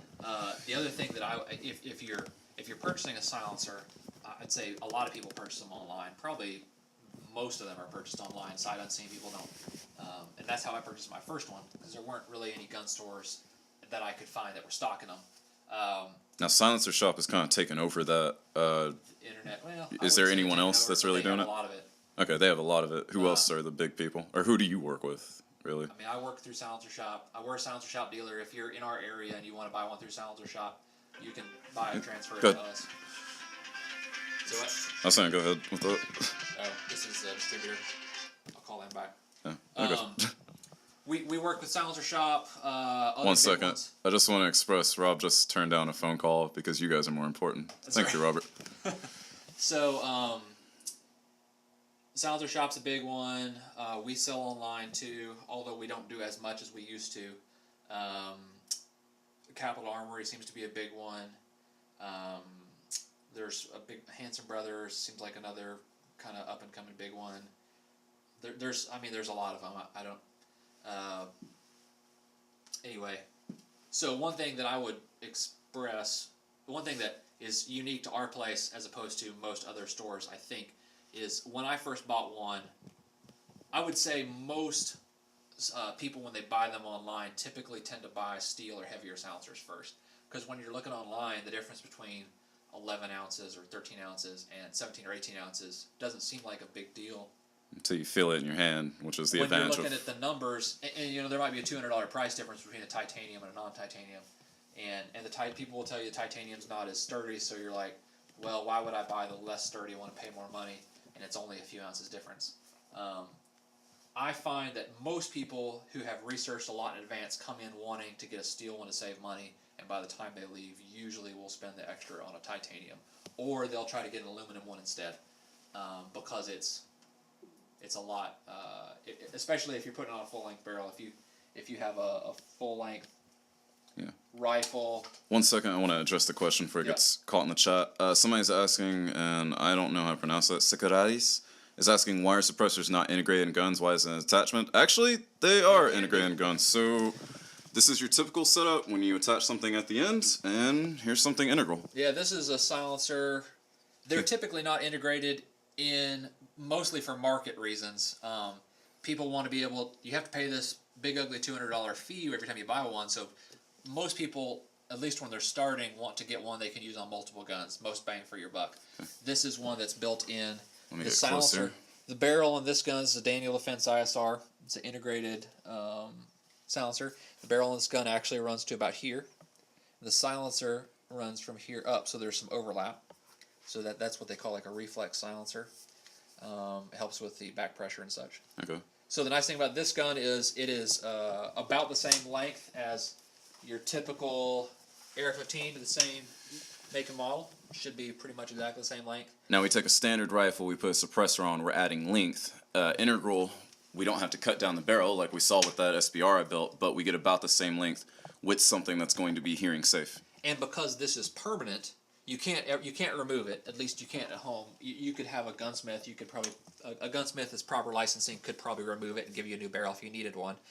But because this is permanent, according to ATF standards, you don't have to pay an additional tax stamp for the short-barreled rifle. You have to pay the tax stamp for the silencer and it's registered and all that stuff. But you don't have to pay for two $200 fees to have a setup like that. Jack, actually the advantage of the integrated firearms is that you don't have to have two tax stamps. Like you just said, you're only paying for one. But because of that, if you buy, like, let's say this is a ISR from Daniel Defense, you come in here and buy this today, you're going to be waiting to take it home because it has the suppressor attached to it. Right. And this isn't just... you probably could take the lower half, but you couldn't take the upper. Right. So, Sakuratis, that actually is why, like you said, for marketing reasons, sometimes they are as integral because you're going to be moving less stock. Well, as suppressors become more popular, I'm sure we'll see more movement that way, but sometimes you're going to see less stock because... it's typically not what somebody buys their first silencer. That's usually a second or third silencer. Right, because they're going to be waiting to enjoy it. Now, before we get back to what we're doing, as far as integral goes, can we check out the Maxim 9? These are fairly new. These were announced, 1 or 2 years ago? Yeah, there's been rumors about them for a couple of years. They started shipping about a month ago. At least that's when I first started getting my first available. Right. It does not have a tilting barrel like the ones we were showing you at the beginning of this whole thing. This is just a straight blowback. So it's got a little bit heavier spring than most handguns do because it doesn't have that delayed blowback thing to suck some of the energy away. It's got a series of baffles that are held together by 2 bolts. You can actually shorten this down if you don't mind it being a little bit louder. And they make holsters for these, but this is the full-size configuration. Right. Now, do we have anything with the suppressor on it so you can show the length difference? Yeah, so this is what, SIG 226? With an AAC illusion. So pure length difference, again, look at regular pistol with suppressor attached versus this integrated model. And while this may look very large, it is very light because most of the space in here is hollow. And this is aluminum. Yeah, aluminum. And also, one big thing that Silencer Co. did when they were designing these is they turned this to a Glock mag system. So for anybody out there that owns Glocks, yeah, some people are calling this the Lawbringer, and some people are calling it Judge Dredd's gun and RoboCop's gun. When I came in earlier, someone was like, "Is that RoboCop's gun?" Yeah. Somebody's saying this is what Alex Denton uses in Invisible War. Oh, that's a video game. I remember now. Deus Ex, Invisible War, Alex Denton's gun. So yeah, the future is now. We talk about this stuff in video games and movies, but these exist. And in this long configuration or even the short configuration, hearing safe or no? Yes. Yes. So hearing safe, and that's one less thing you have to put on your head. Yep. Another question that came in. Now I'm gonna answer this question partially because I've been studying this stuff for a while. Somebody asked. Hold on, let me scroll and find it. I think it was Matt. Yeah, Matt, you asked about breaking the sound barrier. Pretty much bullets going from supersonic to subsonic and transonic, and if they hold stability or accuracy. That is a huge debate among like some of the world's top ballisticians going on right now, and nobody knows the answer. They don't even agree. That being said, as far as it, Like which one's more accurate? there's this theory about when bullets go transonic, they either lose stabilization or gain it, and it just keeps going back and forth. And I haven't heard about that part of it, but Yeah. I know that in 22 long rifles, subsonic. So they break the sound barrier after they leave the barrel typically, and then they if they go far enough they can I guess lose they come back out of the wave when they go subsonic again. When bullets go supersonic, it's not that they can't be more accurate, but there's more problems because they're dealing with like this huge explosion when they go supersonic. So subsonic bullets are naturally more accurate typically. Like a 22 long rifle you can get standard velocity subsonic or high velocity, and the slower bullets that are just under the sound barrier. And you're not talking about a lot of speed difference. Typically, are more accurate. When you look at like match ammo that they use for the Olympics and stuff, it's almost always subsonic. right now, Death Racine, the term transonic. That's this term we've kind of come up with where we're just saying means it's breaking the sound barrier, but just barely.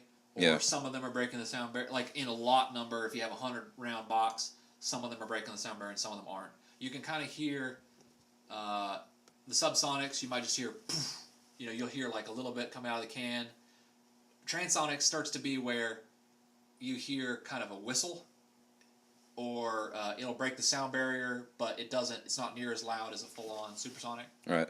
Now, for ballistician rules, they're using the term to mean it was supersonic and it changes to subsonic. So they're calling it like it goes transonic. So that's all I was saying. Is like, see, we can't even get the same terms. So, Matt, what you're asking is something that the world's ballistic scientists cannot answer. I don't think we can answer that. But as it applies to sound, supersonic and subsonic, can you explain why subsonic ammo is so important for people that do like suppressors? The supersonic crack is around 120 decibels, and it's really could be more than that even. It's around 100. I'm wrong. It's around 135 typically. I want to say, and decibels are it's kind of a tricky measurement system because I want to say every 10 decibels is doubling the sound volume. Yeah, it's exponential. A lot of people think decibels are something you add or subtract, like volume on your TV. It's exponential when you measure decibels. So most guns that are metallic, when you close the slide, it's around 110 to 120 decibels, which most people would not think is that loud. It's definitely not going to cause you're not going to cover your ears for it.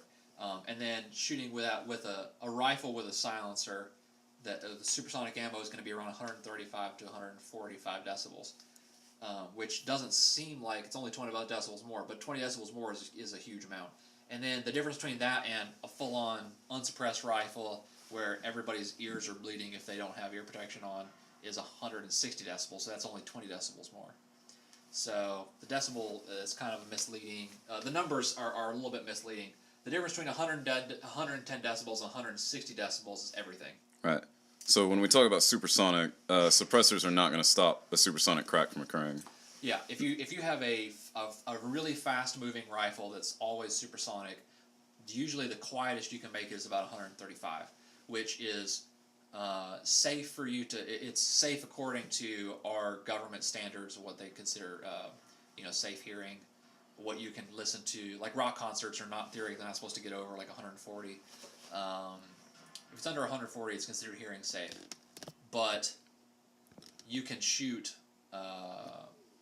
like if it's above 140, I would say occasional use is okay, but you don't want to sit there without any earplugs and shoot all day with it. Right, because we're talking about sustained noise versus just impact noise. Yeah, and so the other side of that is 160 decibels, which is like an unsuppressed AR-15 or a bolt-action hunting rifle or something like that.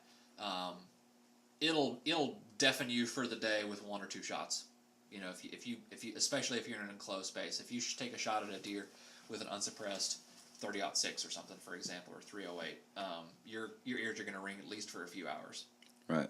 Now, so when people are getting subsonic ammo, they're like they might be hearing safe with supersonic, but with subsonic now it's more of a pleasant tone. Do you want to do a comparison? I don't know if it'll translate to video.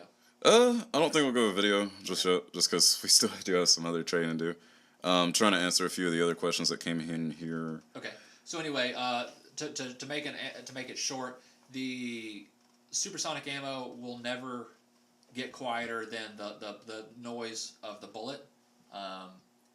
So instead of normally you have 3 parts of gun noise, you've got the action noise of the gun, which is all the parts moving around, which can get kind of loud sometimes, and then you've got the bang, the explosion coming out of the front of the gun, and then if the bullet is supersonic, it makes noise as it goes through the air. Normally, the explosion coming out of the gun is so loud it dwarfs the bullet going through the air, so you don't even hear that unless you were like being shot at from a long way away. Right. Then you would hear them as two. It almost sounds like 2 people are shooting because you hear them separately.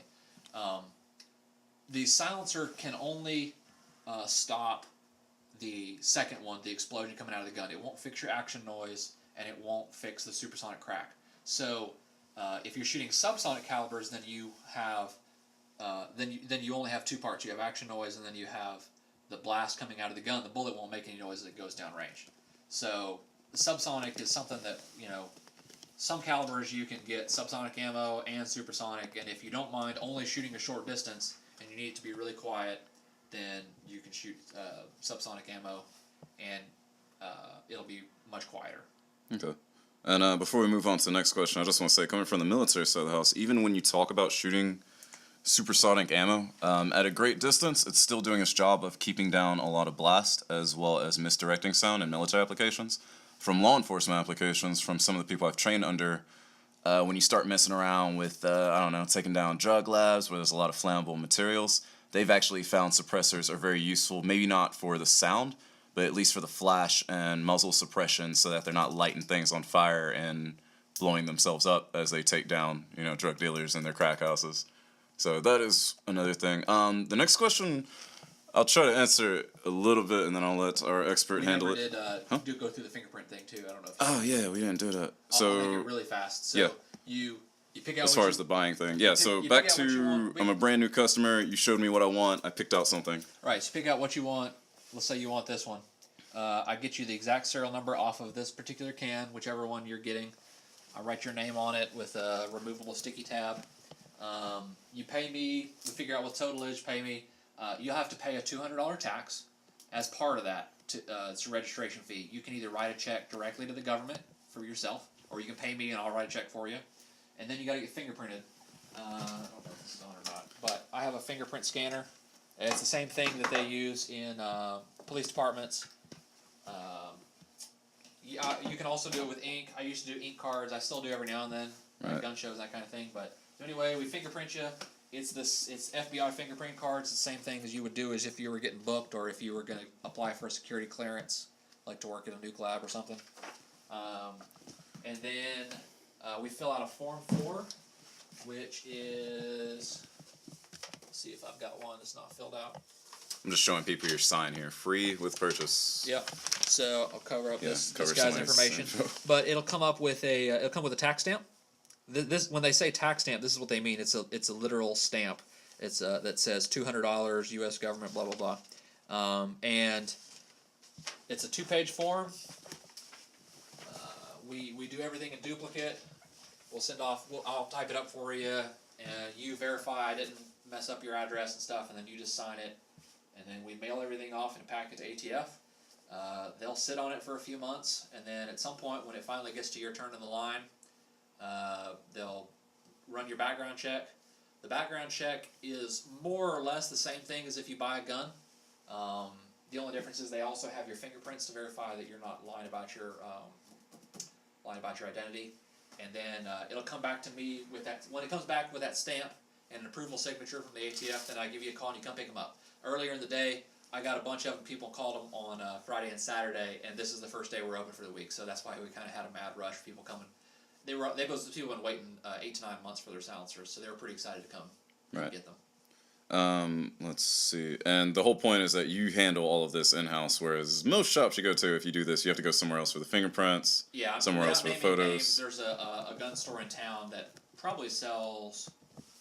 They're a much bigger outlet, but I'd say they sell a decent number of silencers, and I've had people who have bought stuff from them and come over, and typically you buy one, and they'll give you 2 fingerprint cards. They give you the blanks, and then they give you a Form 4 that's blank, and they'll handwrite your serial number and the manufacturer's information, and they'll stamp their information, and then they'll give it to you and more or less say good luck. And you fill in your information. You got to look up your sheriff or your, what they call it, the chief law enforcement officer, and you got to look up his information and make copies, take one to him. You got to get fingerprinted, duplicate, and make sure that they don't mess up their address on the form. Theoretically, you can do this now at a FedEx, although most people go to the police department. Right. But I come in here, you handle everything. Yes, and we also do the passport size photo. You have to have a passport size photo on the back of your form. And you do that too. And we do that too. And then after that, I wait. And how long do I wait? The wait goes up and down. The shortest the wait has ever been, in my experience, is about 4 months. The longest it's ever been is 16 months, although I've never done a 16-month one. Right. We have some customers right now on trust. The ATF's gotten really slow about doing trusts, and I've got some people who are waiting on trusts that have been waiting 14 months, which is just ridiculous. There's no good reason for that. Okay. But the advantage of you having a range right outside is... They can come try it out while they're waiting. Right, so I'm waiting for my suppressor, I get the itch, I can come try it out, I can come, try optics, I've been wanting this thing, try different host, pistols, whatever it is that I bought.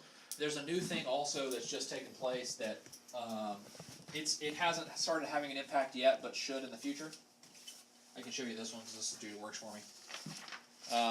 The newest forms have a barcode, and not everybody is using the new barcode system, but we are. Essentially, the barcode system it should cut down on the work flow for ATF, the actual people doing all the background checks. Yeah, someone said those tax dollars going to work. Yeah, well, the barcode system is something that the industry actually created and donated to ATF, and they've started using them. Your tax dollars do not pay for that. Welcome to America, where we own the government. So, what time is it right now? Is it 1:12? Is that actually the time? Or There's no way. I'm like, there's no way I've been here that long. It's 12:14. 12:14? Okay, so we still have time. We'll run through some more questions. This one's more of a technical side as far as suppressors. Somebody asked if there is rifling in suppressors. My understanding is that bullets don't contact anything inside the suppressor. No, the bullet should not touch anything in the silencer. If it does, it's bad. Yeah, because then you're throwing You're bullets damaging around. stuff. Right, so even when we go to integral style guns, now, do you still have the integral Ruger barrel?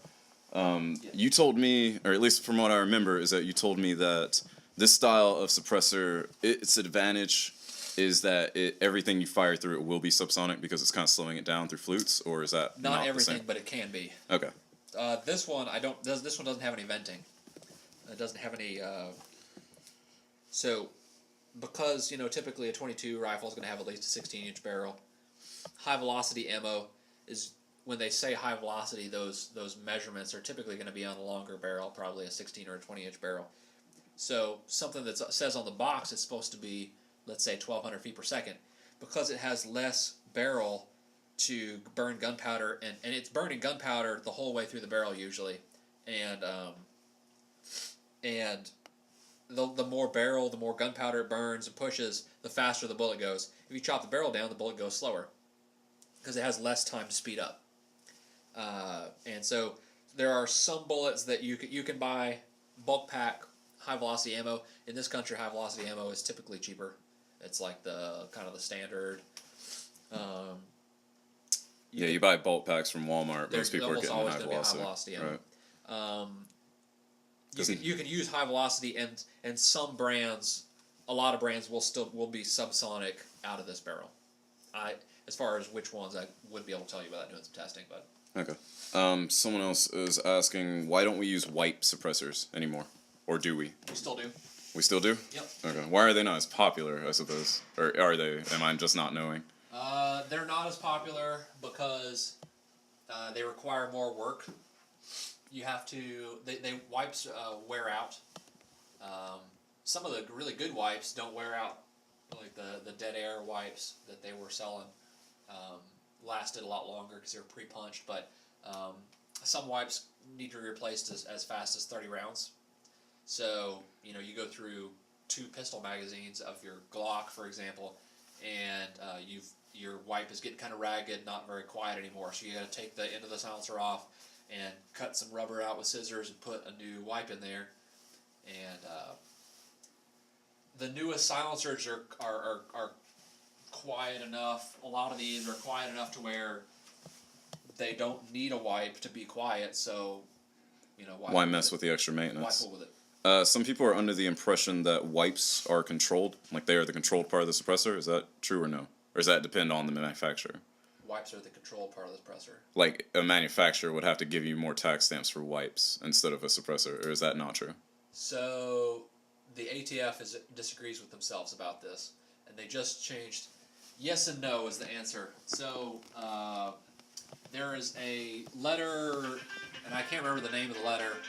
I want to say it's from the 80s. That said, okay, this one I gotta take. Yep. What this is. We're gonna do some other stuff while he's on the phone. Robert Tennessee silencer.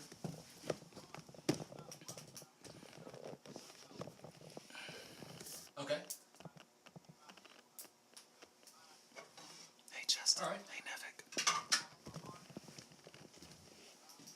Yeah. 5/8. I probably have one. Let me see.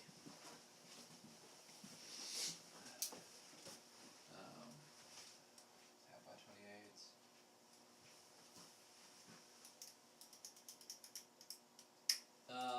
I have one. It looks like I'm out of them on the shelf, but I know I have at least one in my demo that I just put in like yesterday. So I've got one. The answer is I have one that's slightly used. Probably has 2 rounds through it.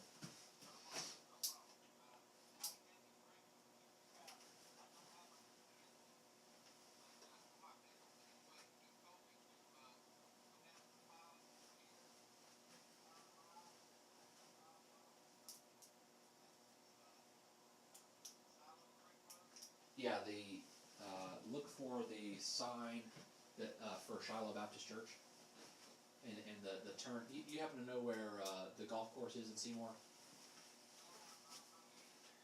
Okay. Any last Gotcha. questions you have, load them up. You turn left. There's a big. 'Cause we're big running out of illuminated time. Sign. It's probably not illuminated in the middle of the day, but it's a blue and white sign for Shiloh Baptist Church, and. Yeah, on our website, I don't know if you have access to internet, but on our website I've got directions coming from exit 407 that has the mileage markers and stuff. I don't know if you have some. If you get to Seymour High School, then you have passed us, and it's not very much further past our turn. It's South Shiloh. It'll be on the left. And you can also spot it by. I'm gonna go over here while he's on the phone and answer some of these questions. Jack, I'm not gonna ask your question because that one's gonna be very subjective for purposes. Justin, good to see you. Tennessee silencer. Let's see. There's a big Tennessee state flag. For those that don't understand the whole wipe suppressor concept, when you play games like Metal Gear Solid 4 or 5, and like the suppressor wipes wear out and you have to get a new suppressor, that's where that concept comes from. It's actually something from real life being translated into a video game for gameplay purposes, so there's actually a reason for that one. Okay. Oh, we good? Okay. So we walked through the new guy buying a suppressor the first time. Makes it very easy here. We looked at some of your special projects. How long have you been here again? 2.5 years. Okay. Let's see. I'm trying to scroll through some of the stuff that I couldn't answer on my own. we talked about there's no rifling in suppressors because if you're contacting something that's the suppressor's not working or probably not doing its job. Oh, here's one. I'm pretty sure I know the answer to this, but I'll let you answer. Some people are asking like if they were military and law enforcement and they have fingerprints in the system, or Does it go faster? yeah, No. no. So there's no advantage for being military or law enforcement and have your fingerprints in the system. Different system. The reason it takes a long time is not that the background check is necessarily more advanced than other purchases. It's just that the government does not hire enough people to do the job. That even security clearances I've heard are they're like at a 1.5 year long backlog. Yeah. And it's the same deal. They don't have enough people doing the background checks. So buy more suppressors, so they have to order more people to get this stuff done faster. Let's say I bought a suppressor from you, I don't know, let's say 2 years ago, I bought a suppressor. I come in today, I want to buy another one. Does anything change as far as fingerprints, or do I still need to do the same stuff over again? If I have fingerprinted you, your prints can stay in our system for 2 years. But that's your system. As far as just government stuff, you need new fingerprints every purchase. I think no? theoretically you shouldn't have to send in new prints. In theory, your prints should still be good for a certain number of days or months or whatever at ATF, but it'll take them longer to go back and find them. So the short answer is we just send in new prints every time. It's better off to do it that way. Okay. So let me roll through this. Not get rid of that. So, best first suppressor. Huh? Best first suppressor purchase. Like if I'm a regular gun guy, shooter, own a few different things, I want to start getting into cans. 22 silencer probably. So something 22? Okay. Yeah. Which is, I got 2 of them here today. Yeah, 22 silencers. 22 is cheap. You can shoot it, with a. It's probably the quietest setup. So, assuming that you're the guy who wants to shoot in his backyard, and not make his neighbors mad, 22 silencer is probably the best. It's the same thing that you would use to shoot, a rat in your barn or, sort of nuisance critters, that kind of thing. Some people don't ever shoot 22 and they mostly are getting them for deer hunting or something. If you're going to do that, best setup, first silencer is a hybrid, because it'll do anything center fire, including pistols, that kind of thing. 1 second, I'm just dealing with something right there. Anything legal, we're trying to stay out of that. Okay, this one comes up a lot because of YouTubers and stuff. You've been dealing with this for a while, compliance and laws, you deal with stuff yourself. What's the deal with the oil filter adapter things? It's legal if you register it. Okay, the filter itself or the adapter? Because someone's just asking any experience with that. I know there's a product that people have been selling for a while, and I can't remember the name of it, but it's an adapter that allows you to run those oil filters. Basically, it mounts to your gun, and then you would mount the oil filters to this adapter, because oil filters don't thread onto your gun. You pretty much can't do it without some sort of adapter. Right. In that particular case, the product, what is registered as a silencer is the adapter, and then you can use multiple oil filters. That would be an ATF Tech branch answer. Okay. In that particular product, that's how it works, but, Right. If you were to find a way without an adapter to put an oil filter on your gun, I would assume, you'd have to register the oil filter. Now that being said, you don't see a lot of those in pro shops like this because the big oil filter is going to cover up what your usable sites are. Most of the time when you see that, it's people messing around with hobbyist stuff to see if they can do it, as well as trying to circumvent some laws and some costs. If I actually let people try those in the store, no one would buy them. Yeah, because they don't work good. I'm guessing they don't work well. They're obscuring sights. You're accurate. You can't see anything, so your accuracy is going to be bad. The bullet is actually hitting something every time it leaves the barrel, so you're not going to have any. Even if you could aim, you're not going to have any particularly good accuracy.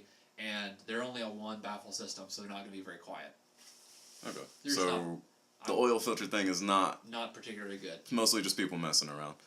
Somebody, what did they say? Did I miss any rocket launchers? There's a mock one up here. If you'd like to look at, I actually don't know why you built that. What is that? That was on a TV show I used to work on, which was Sons of Guns on Discovery Channel. That one was a build they did that we wound up keeping.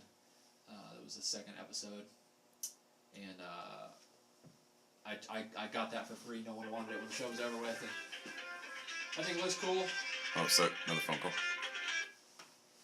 Hello, this is Robert at Tennessee Silencer. So one thing I learned about Robert being over here is that he used to, because he was a dealer and he had all this stuff around, he used to be on TV shows. Because, you know, on TV shows, if they wanted the real suppressors or the automatics, you had to have someone there controlling them, and he was the one controlling them, so you get hired for stuff like that. And so I guess he did work with Sons of Guns for a while, which... I worked for the production company that filmed the show. Okay. I'm just thinking because, you know, the production company that filmed the show didn't have control of a lot of their own stuff sometimes. We wound up eventually getting our production company wound up getting FFL. Okay, so they did. And that's where I got a lot of my initial experience and that kind of thing. Okay. This actually reminds me that I have to pick up something that I bought last time and I forgot to take with me. Do you have the gel? And someone's asking about gel and wet stuff. I'll take any one you have. I just know I left it here.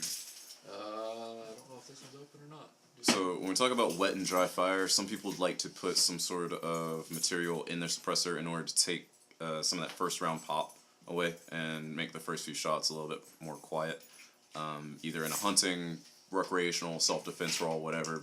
Why not be more quiet if you can for the low price of almost nothing? Of $5. Yeah, and in this case, $5, which actually doesn't cost. I know, like, most of the time we're used to seeing a name slapped on something normal that people were using kind of as a ghetto rig thing, and then suddenly the price goes up. This is actually not more expensive than wire pulling gel, Yeah. which is what most people would use, and this is actually what I need Pretty to much take the home same because I cost. forgot. Can you talk through where you apply this?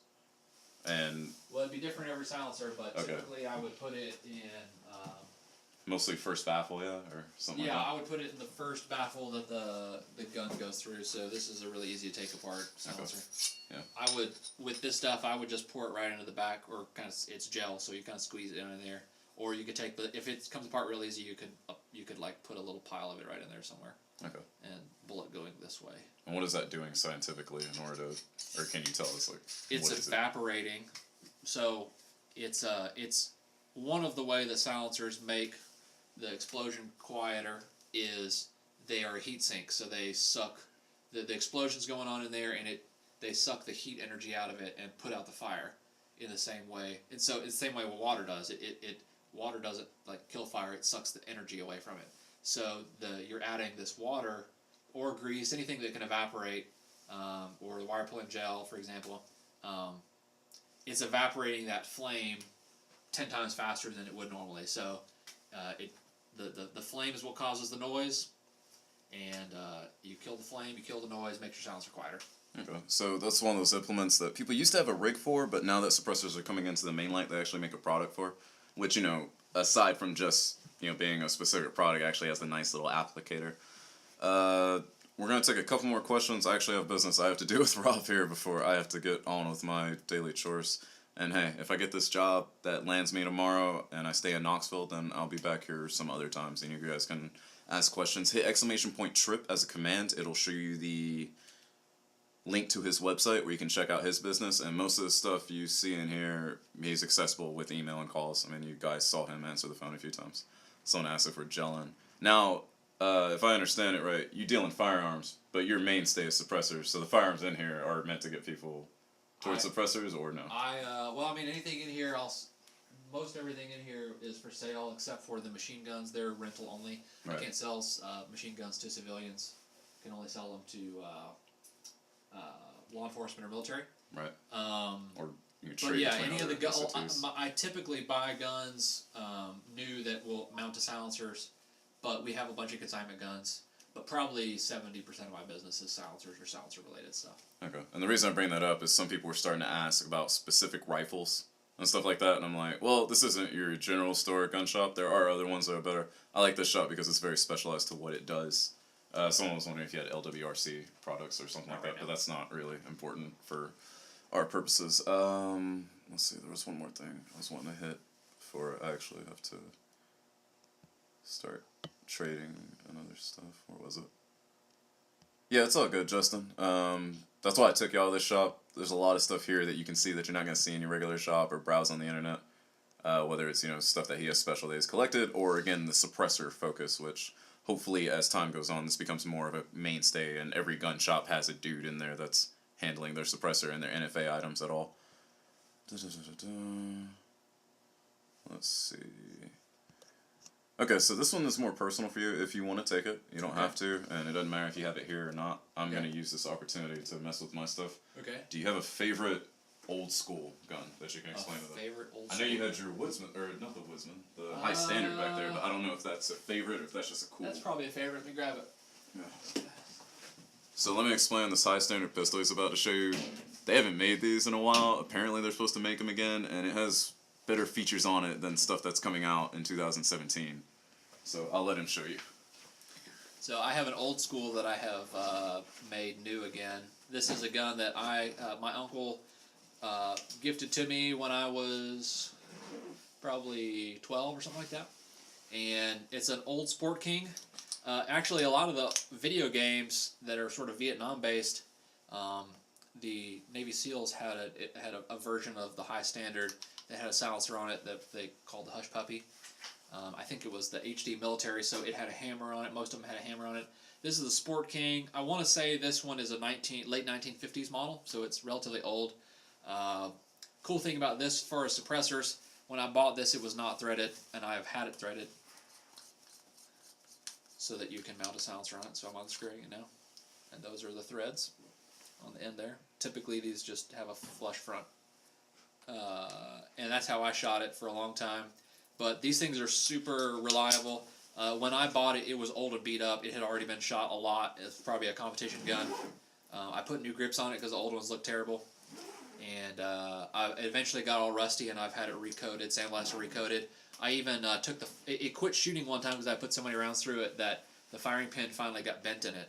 So I took it out, heated it up, hammered it straight on an anvil, and heat treated it, and I'm still using the same firing pin from the 50s. Probably got several tens of thousands of rounds through it.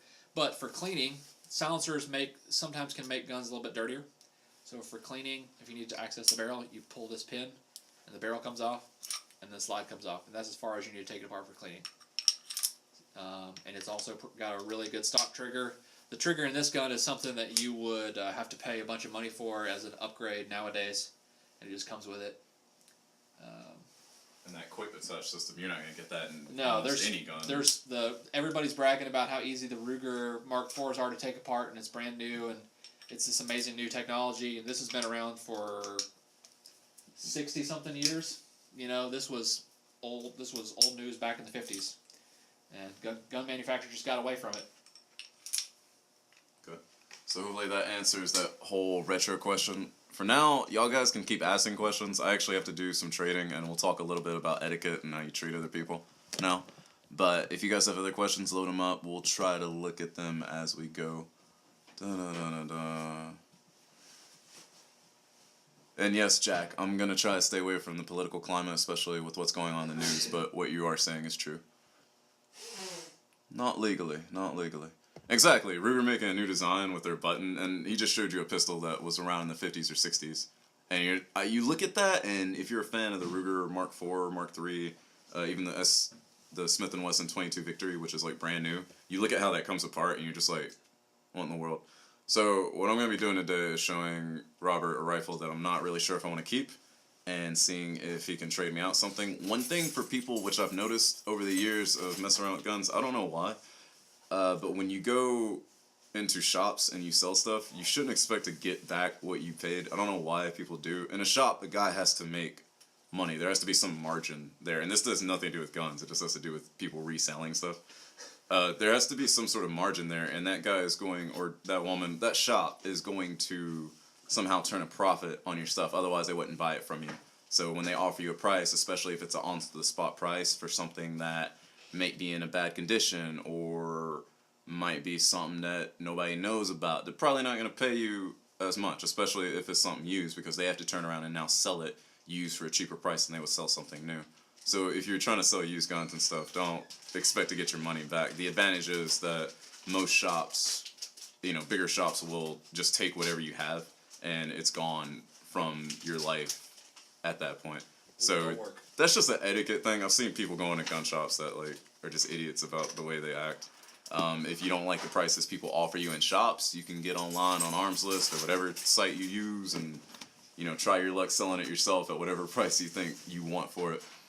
And I do see some other Kaios, I don't even think we're gonna be able to answer that because that's like a lifelong question that's been debated for like the last 10 years. And yeah, we can compare it to GameStop and stuff. Now, GameStop's a little bit more about their stuff as far as we're talking translating gun to video game culture as far as trade-ins. But the mentality is there where you have traded commodities that are kind of hard to do. So we're gonna handle those. If you have other questions, load them up. We'll get to them in a second. And I'm just gonna show Robert what I got and see if I even want to trade it in and see if I can pick out something. TLDR version for you guys. I have a bunch of ammo stored up that doesn't work in semi-automatic rifles, and my 22s are all semi-automatic. So I'm thinking about trading in for a bolt action because for my purposes of hunting, a little squirrel gun, I don't really need a semi-auto. The only problem is I went to a steel challenge match about a week ago, and I realized how many people run rimfire stuff there, and I'm like, oh, now I need the 1022. But I do have a 22 pistol I can run in that until I build up another like 22 AR upper for that. So we'll be over here. You guys load up whatever questions you have. Okay, so whether they can hear or not, I'm not really concerned. But we're done breaking regular engagement. I'm just letting people kind of discuss their own things. It's kind of wild. This is what I have.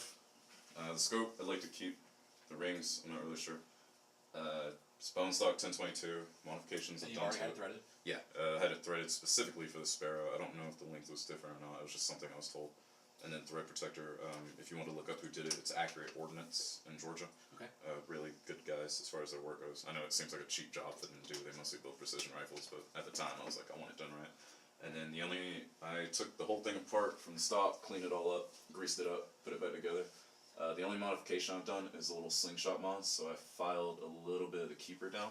So instead of hitting this in order to drop your bolt, like while pulling it back, you just have to pull back. So that's the only thing I did to it, and I filed that down back in 2014 with a Dremel in order to do that.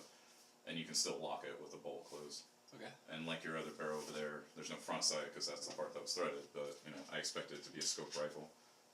The only rail that's on it is the rail that it came with. And then I have 2 of the 10 rounders and 2 of the 25 rounders.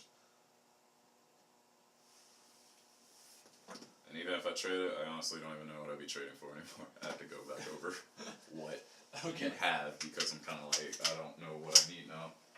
That competition left me very, very confused.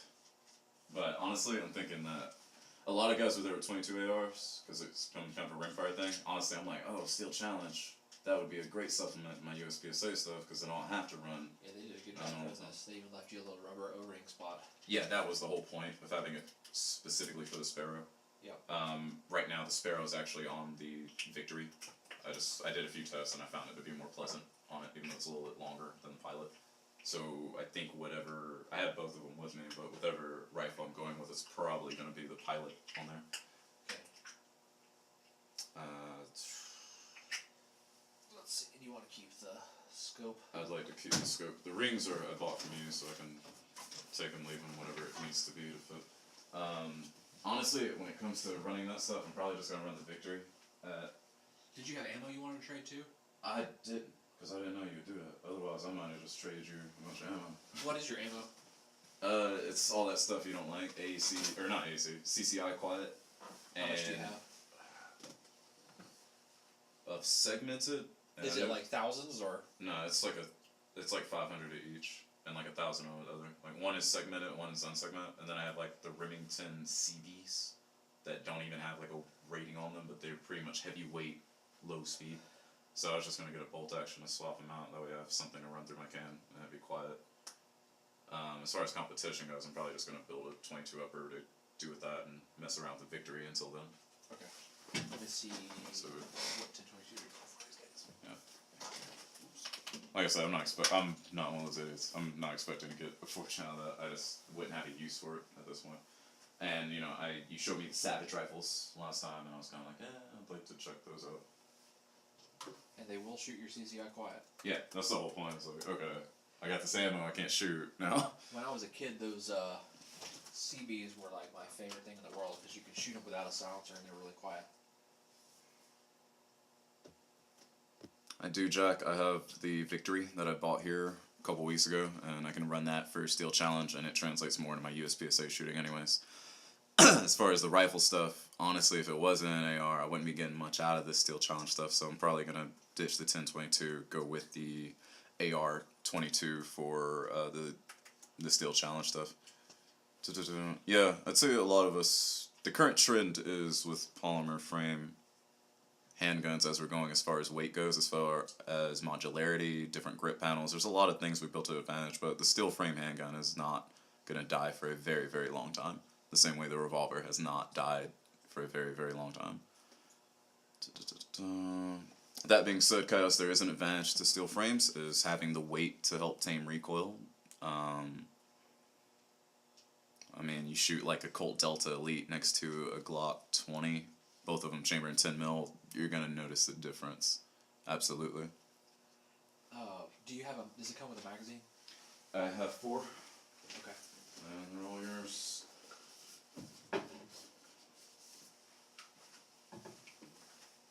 Cool. Let's see.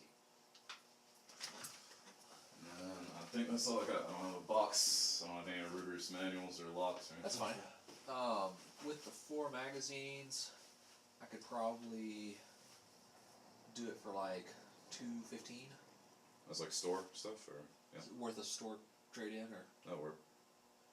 that work? Yeah. Okay. I was expecting way more, or way less than that. Yeah. I thought you were gonna be like $50. I'm like, okay, I'm good. Well, in that case, $50. I'm just Yeah. I mean, I just gave that speech. I know the game. I'm not expecting to do too much with that. But you know, I figured bring in all the stuff I have for it, change out platforms. Yeah. Okay. So Rob offered me a price as far as store credit. We're gonna go with that, and now I'm gonna have him show me what he can give me.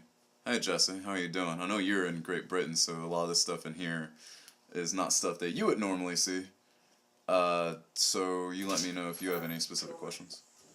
Only we'll be quiet now. Oh, Hey. I just talked to somebody. That's probably me. You talked to James? Talked to Robert. Oh yeah, James. Yeah, Yeah, that's right. you Robert. Yep. Okay, Scott. Nice to meet you. So you got a 3/8 or what? What did you say? 5/8, 5/16, 5/8, whatever it was. Yes. What's the latest on the silencers? As far Anything as I don't know about? Legality and so on. nothing in particular. When did you get your harvester? Oh, I've had it. I've got that one legally. Just wondering about anything else. Let me get a wrench to take this out of here. Took me 11 months to get it. How you doing, sir? I just want to let you know, have the camera running. Is that any problem for you? No. Not getting any business or anything. No Just making sure. problem. Don't blame me for having to run. So you got a harvester there, I see. Yeah, this is my demonstration harvester. Yeah. Try 'em out with. I gotta find some things unless there's one. Just got back from the Lost Lands, excuse me. And hey, Jess.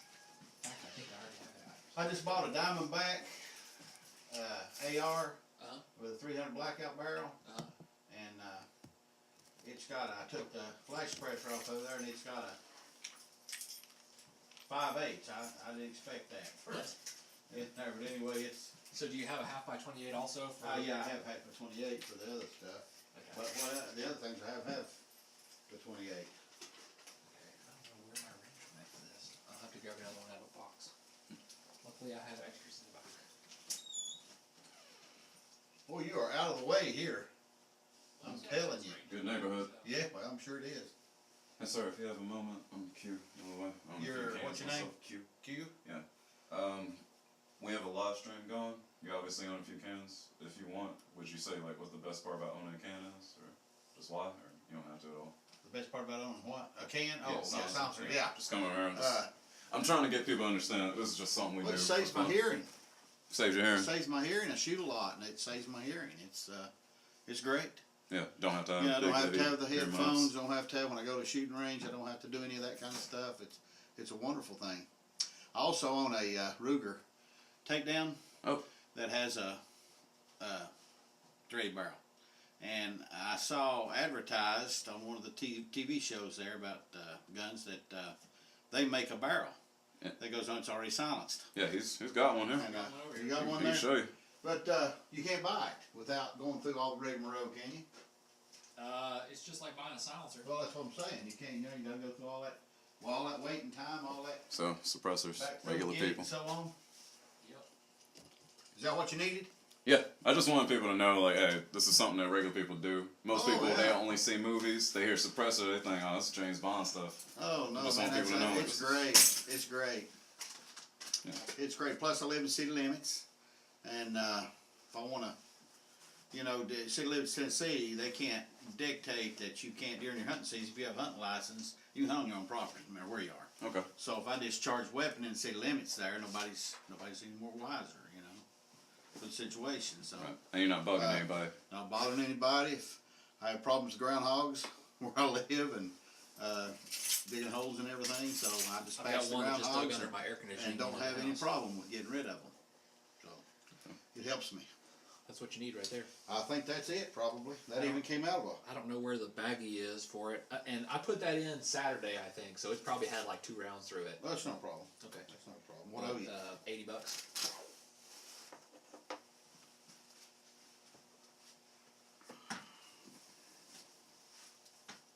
I suppose cash all right, didn't Yeah, that's good. All right. Sounds good. You want me to print your receipt? All right. If you don't care. That's the problem. Don't worry about it. Did you say you had anything I could put that in? Carry that in? I could give you a little.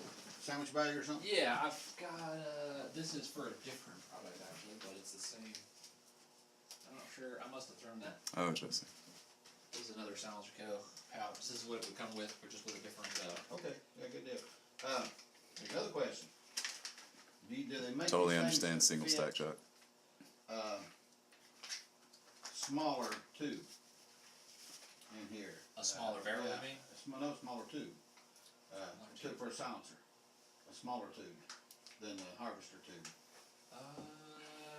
For certain calibers, yes. For like 22. It depends on what you wear, Kaios and 9 Jack. possibly. Like, sometimes I like double But not stack, for more that ammo big is of a better. gun, I wouldn't think. Sometimes, depending on what you wear, Harvester's probably single about stack as is narrow just as- fine. There, I mean, there could be Depends. somebody that makes one smaller. Smaller You want to tube put it inside of a handguard? that goes in there. Oh, I just wondered if they make one of these for that.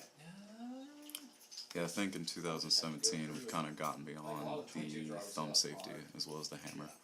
That being said, if something has a single action trigger, it better have some You know, type of something safety, that whether it's handles something on the that Glock much trigger pressure. or a thumb safety of some sort. I don't think That is normally how it works. These are pistol Is this the barrel for the Ruger? Where's the barrel for the Ruger you're talking about? Oh yeah. Oh This yeah. is the same. This is a different company, but that's Yeah. also the same product. Yeah. Love to have that. Yeah, this is Robert at Tennessee Silencer.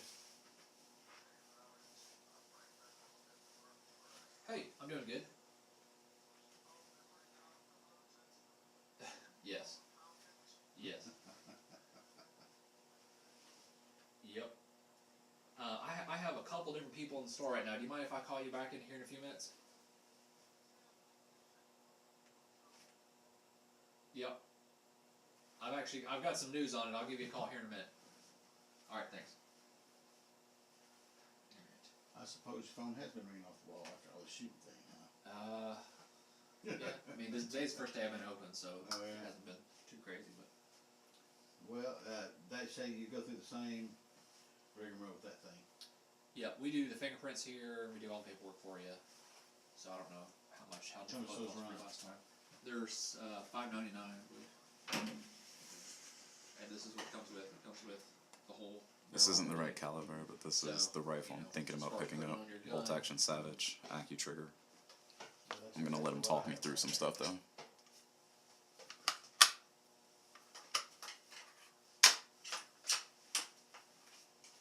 That's exactly what I have.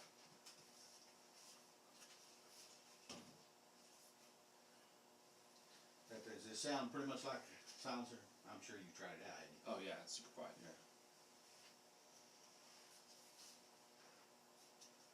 Well, that's a great thing. I'll know where to get one. There If you I go. can ever get it without going through all the time waiting. And so like I said, it took me 11 months to get the harvester. Is that about what you got? About your time frame for yours? The most recent ones have been 9 months. The longest ones are around 11. About the same thing then. Well, The sooner you buy it, the sooner you get it. that's true. That's true. What do I do with that thing? I got it in my pocket. All right, I'll see you boys. See you later. Have a good day. All right, thank you. Front door. So what are my options? Bolt action 22s. Uh, Unless you have some sort of magical 22 that will run the ammo that I'm holding. These are the three things that I invested in a lot before I even knew what they were. So I have your favorite, your quiet, and then I have these, which they don't even have ratings on them. You can't find any info on them. I don't. CB. Yeah. That's different than what I used to have. I don't know if that's something they just didn't make anymore, and I found it in an old shop. It was like $7 a box. I bought like a ton of them. That was not even open. I used to use a CCI CB, and it was a short. Yeah. It was a CB short. I have no idea what this is. Right, because these aren't CB shorts. It's a super heavy bullet. I don't think it's a lot of powder. CB is supposed to stand for conical ball. And Yeah. It's definitely not a conical ball. So when I see these, I'm just like, I can't find anything on them. 687 feet per second at 50 yards. Yeah. So I'm thinking like primer, and that's it. It's the same stuff as that. So unless you have a rifle that can run those, I'm looking at Any of the bolt actions will. Yeah. So what are the options? You can, I'm out of the Ruger Americans. The Ruger American 22s are essentially a bolt action 1022. Right, because it took the same mags. Same magazines. And then you've got the Savages. The Savage is definitely the best bang for buck. The Ruger Americans are about $100 more typically. And then you can also get the CZ455s are pretty nice setup too. They're about the price of the Americans, maybe a little bit more expensive. What are you getting in an American over a Savage? I want to say the Americans are about $350 something. Okay. I mean, like feature-wise, is it worth? To me, I'd rather have Savage. Okay. It's just the magazine compatibility. Yeah. Yeah.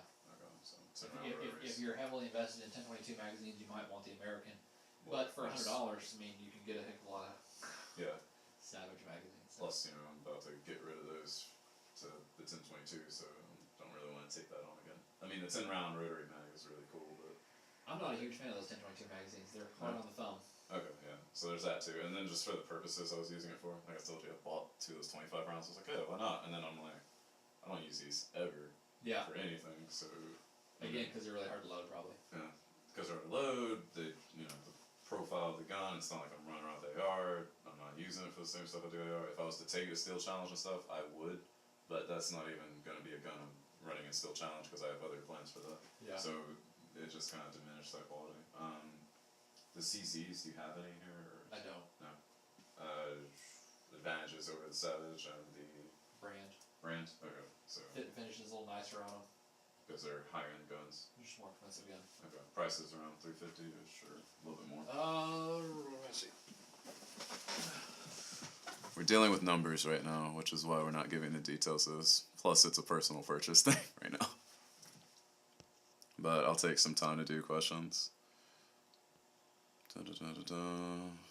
Yes, Jefferson, you see how that works out for you. You think you saw a Savage before? Well, the Savage rifle is what I'm kind of looking at the more. I'm letting him explain more stuff to me the same way when I have customers, I explain more stuff to them as well. Or, when we go within the higher marketing scheme and when it comes to media relations. So there's that.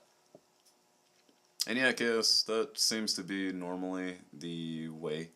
And hey, sometimes suppressors can be the way to get people comfortable with that. I know for me, red dot top handgun 22 suppressed is like the way I introduce most people to most things because we can focus on safety without worrying about noise and recoil and other things at all and just focus on target practice.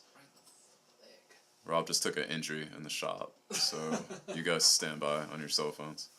I think he just hit his leg on the desk. It's nothing serious. Dun-dun-dun-dun-dun. Exactly, Kaios, and that's gun safety rule number 1. Most of the accidents we see around, unintentional accidents or what we call negligent, is just people having a bad mentality when it comes to firearms. The same way, some people wreck stuff in cars because they don't realize they're driving around in 2 tons of steel and gasoline and other stuff like that. Yeah, Beardman is okay. He's still breathing. Wait, when did you start calling him Beardman too? How many of you are doing that? Well, if you ever get into this online scene, I think you already have your screen name. Beardman. The bone stock CZ455 with the threaded barrel, so it's not really bone stock, but the threaded barrel version's about probably $390 is what I'd sell it for. Okay. And fit and finish is better. Are these wood stocks or synthetic? It looks like this one has a synthetic stock, Okay. but you can get them in wood stocks. I think the wood stocks are a little bit more expensive. I was just thinking CZ. If it was only wood, I'd probably be less about it because I don't need a wood. You can get them synthetic. Okay. What's the magazines like that on those? Is it kind of like the Savages, or do they have their own little system? I think they're more similar to the Savage. Okay. Because I know they have that. Like, They have a single 5-round lights, mag, so it's probably about the same. Okay. They have, if you want to go more expensive, you can. Oh man, it's a lot more expensive. You can get like $100 more, and you can get a 455 with the Tacticool stock. Let me see if I can find a picture here. Is that literally their name for it? Yeah, Or they it's call it the called- Tacticool.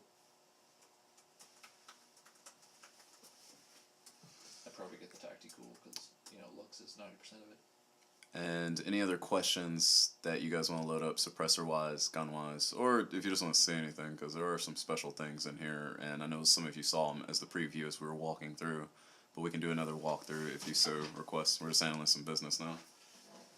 Oh, that's literally what they call it. Yeah. What is that? I guess there's the comb on it. It's got a raised comb, and it's got that really Rigid, like exaggerated. HS precision type stuff. The three Yeah. swivels so you can have a sling and a bipod. Yep. That kind of thing. Okay. It's just a little more expensive. I don't think The I know that. the cheaper one looks pretty much just like that Savage. Okay. Can you talk to me about these different Savages you have? Or, like, what is what? I know you said you Cerakote some, but I didn't know what the rest of the differences were. Or if there were any. This one's not the same caliber. So that's 17? That's 17 HMR. Okay. Black one right there. The black one. And then I think you have this one on the bench here. I was messing with. Oh yeah, that's my That's your this is my demo demo gun, which you're Yeah. welcome to buy that one if you want it.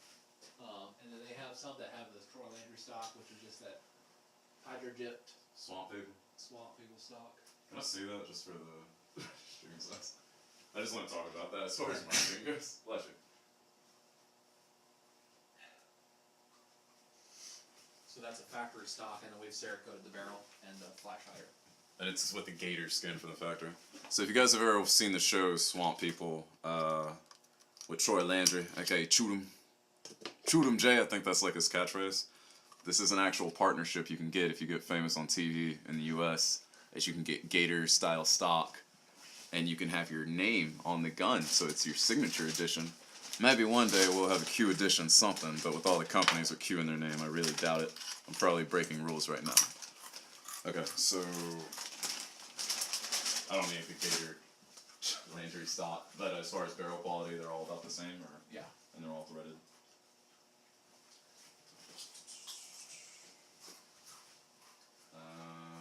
Regular old black stock is $250. Regular black stock's $250, and what's this Cerakote ones? $90. Same for your demo gun. They started out as black stocks, and we had them Cerakoted. Okay.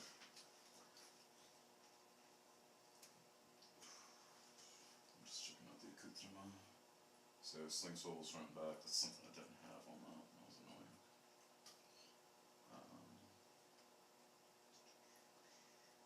They come with 2 mags, I suppose. I think they only come with one, Oh, they come with 1. That's better. and you can get 20-round mags for them.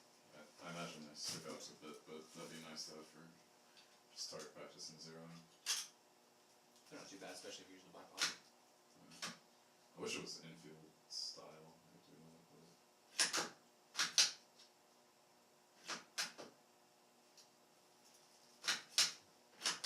It's not that bad. When they're new, they're kind of tight.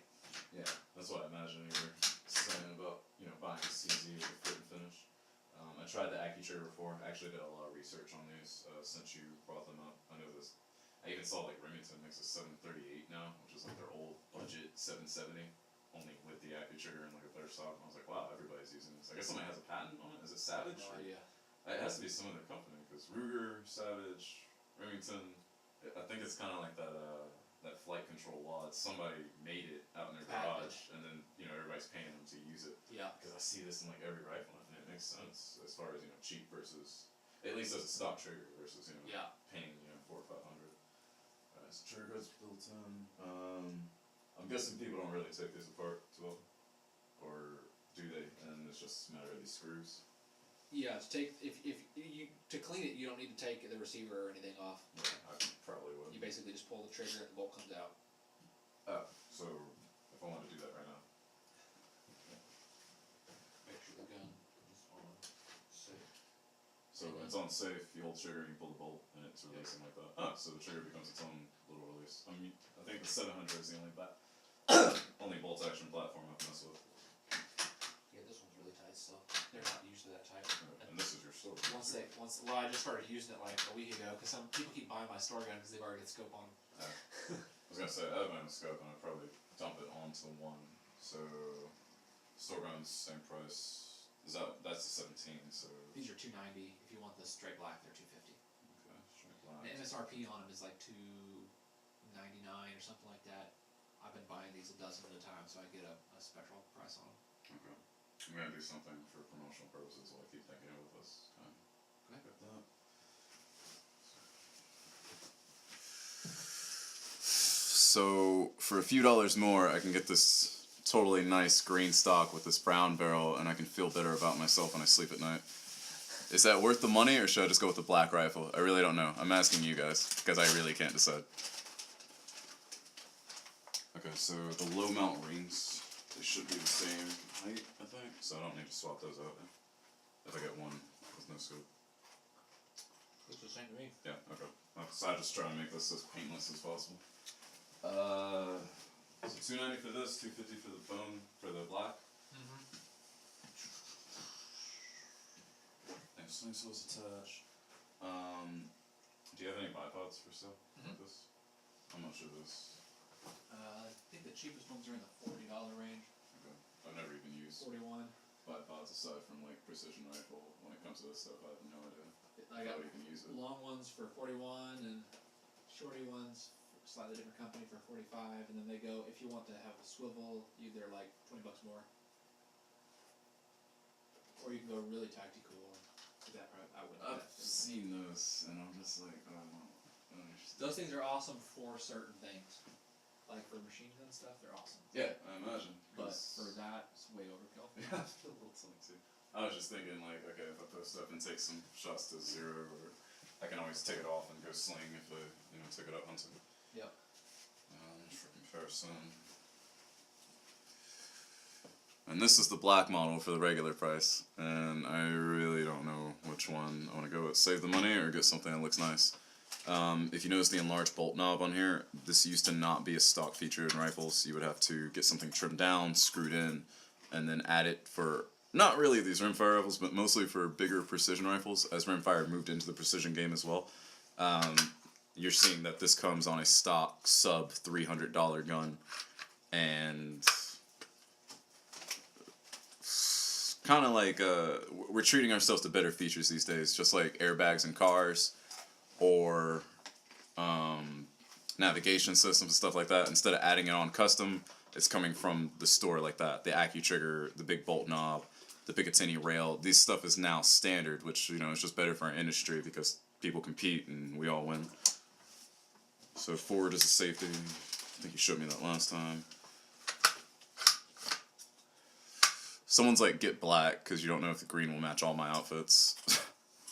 What else? Get the pretty one. I'm thinking about the pretty one too, I really don't know. People are arguing between black and green. Usually wears black anyway, so color rifle would match. Yeah, true, I could get the green. I like that green camo, great for Tennessee. Really? I imagine the Florida fence would claim that one, but it is a good looking, like, kind of sage green with a lighter shade, or with a darker shade to it, and that's what I like. And then we put the suppressor on it, and we get black anyways from the scope, so if we're talking about color coordination, I think we're covered.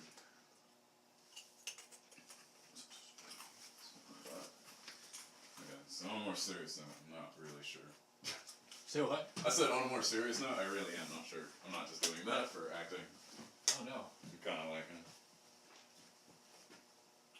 What is with the barrel flutes? Is that just a cosmetic thing you've done for these, or does it actually? It's a little bit lighter weight, mostly Shapes a little cosmetic though. Yeah, that's what I figured. Especially with it being If so they shallow. wanted to be really lightweight, I think they'd make them deeper. Yeah, so I was like, okay, that's just a looks thing. Honestly, if it wasn't like specifically your shop and the prices you're offering, like I would never even consider the Cerakote job. It's just because I see it and I'm like, oh, this is your shop and the prices you're selling for, and I'm like, I'll never have that opportunity somewhere else.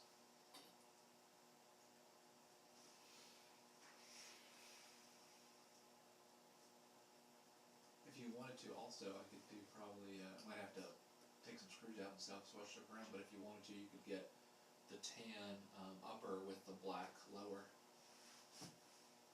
That's like my brother, so I'm not concerned about it.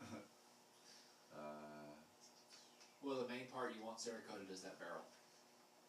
The stock, I mean, ultimately, if the stock is the stock's not going to rust, Okay. you know, but your barrel, you're giving the metallic parts a little bit more protection from rain and that kind of thing. Okay, so Cerakote is actually going to protect it as well. I didn't even consider that. I was only considering. And that's the main reason I started asking around about getting them Cerakoted, because the one I used for a couple of years, I was doing tests and stuff in the rain a lot, you know, because people, and if I forget to oil it and it'd been out in the rain, you get little red spots on it. Okay. And this is inside as well, There's a little bit on the inside too. but it's not enough to mess with the chambering or anything like that. I don't think there's very much on the inside. Okay. But protecting water, moisture, humidity, Yeah. that kind of thing. I already see you have a Sparrow on here, so I'm guessing if I put my Sparrow or my Pilot on here, it's gonna be Should fine. work. Yeah. Okay. Let's see. So that's the Landry models. This is the one you have with the stock, with this barrel. Well, they can all be swapped around. Right. Well, I mean, if I'm going one color, I might as well go with that. Especially now that you explained the usefulness there. I'm just looking at the bone stock black rifle and thing with it. So. You know what? Let's go with this. Get it going then. Yeah. I'm gonna keep the scope I have. I don't need yours. That way you have another scope too. Let's see. I think this one. Do I have another one that's this color? I need to check. And if you do, I'll let you keep your demo going without messing with it. Yeah, this one looks fine. I only started using this a couple weeks ago. I just want to make sure there was no like dings on it or something. Yeah, no big deal to me. Okay, yeah. If you want this one, I'll just take the scope off of it. Okay. Is that bipod the same one that you were showing me over there? Or? Let's see. This one's a champion bipod. This one's. I went with the 58. pretty one. Do you want to get the cheaper bipod? What's that? You want to get a cheaper bipod? This one's 58. That's the champion. What's the cheaper model again? The cheaper one was. It's like 48 or something. 45 or 41, depending on which length you want. What is your like straight up opinion on quality, especially since it's gonna be on 22? I'm not gonna be weighting it or anything. I usually just use the cheapo one. The reason I'm using this one today is that somebody smashed my packaging in the post on the way here, and so I figured I'll just go ahead and open this rather than Okay. deal with people complaining about the packaging. Same legs on it. Yeah. Same. Yeah, just fine. Yeah, put me on with a cheaper one. Okay. The only difference is this guy has all these different swivel when you unlock it, Okay. and the other ones are just straight. Oh, they just straight go up and down. Yeah. Wait, is it $10 difference? It's $15 difference. $15 difference? Would you rather have a swivel? Yeah, just leave that one on there. Though. Okay. Nice. Never know. I'd hate to buy something and then like a year later I'm like, man, I could have had that. Now I have to Only sell- had the swivel. I was like, now I have to sell this and then buy another one. I mean, I'm doing that right now. So like the light I just showed you, and like when I bought them, the Surefires were the only ones doing that. Now the Enforcers have stepped up so much. I was like, oh man, I could sell a Surefire, get like 2 Enforcers for that price, get the same performance, and have it from SBR. I went with the pretty one. Are you people happy now? Don't suppress me. I feel so suppressed right now. Everyone's using Suppressor memes now. Hold on, let me catch back up with you guys. The green is really nice, yeah. I like solid colors, I'd probably get the black. I realize that's a little boring. The thing is, I have a lot of black guns. The other thing a lot of people don't realize, when you go out and train and stuff like that, what's the difference in price? PKD, it was like $50. For this, $40. It was $40 in difference for the Cerakote job. I'm probably getting the Cerakoted one for the same price as I'd get the whole rifle black in another shop, so I'm going with that. Also, hello PKD. Another thing that a lot of people don't realize, when you're in the sun with black guns for a while, they do absorb a lot of heat. Your phone, if you need to get that. And that heat makes things hot on your cheek and your arms. Hello, this is Robert, Tennessee Silencer. When you train, you use standard loads, reduces wear and tear on your gun. That was the other thing he was explaining to me, the Cerakote for the green down here. It'll protect a little bit more from rust and moisture and stuff like that, so cool with that. If you get one that's permanently pinned, it could. $40 worth it. Easy to make up with ramen The dinners. trick is that you might have to have a gunsmith drill it and pin it and weld it or silver solder it. But yeah, you can do that, and that would get you around the SBR thing because you're basically. Any requests for a gun that you guys have to see? It's Cerakote, not Duracoat. Same color as your name. Lovely. Robert's like on the phone, and his other phone is ringing. Yeah. Yeah, if you want to break it down, I've got a whole bunch of different silencers, different.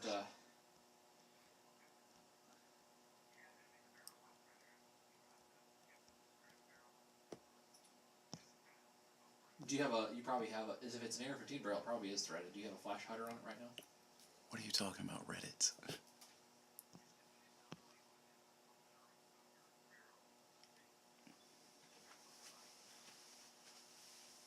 Gotcha. Yeah, we can thread it for you. We do that for 125. Yep. We're in Seymour.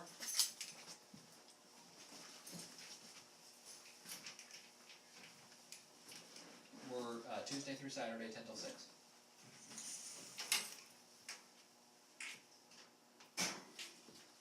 Alright, yeah, well, come see us on Saturday then. Hollow Sun Sights? I think he has some here. We could look at them.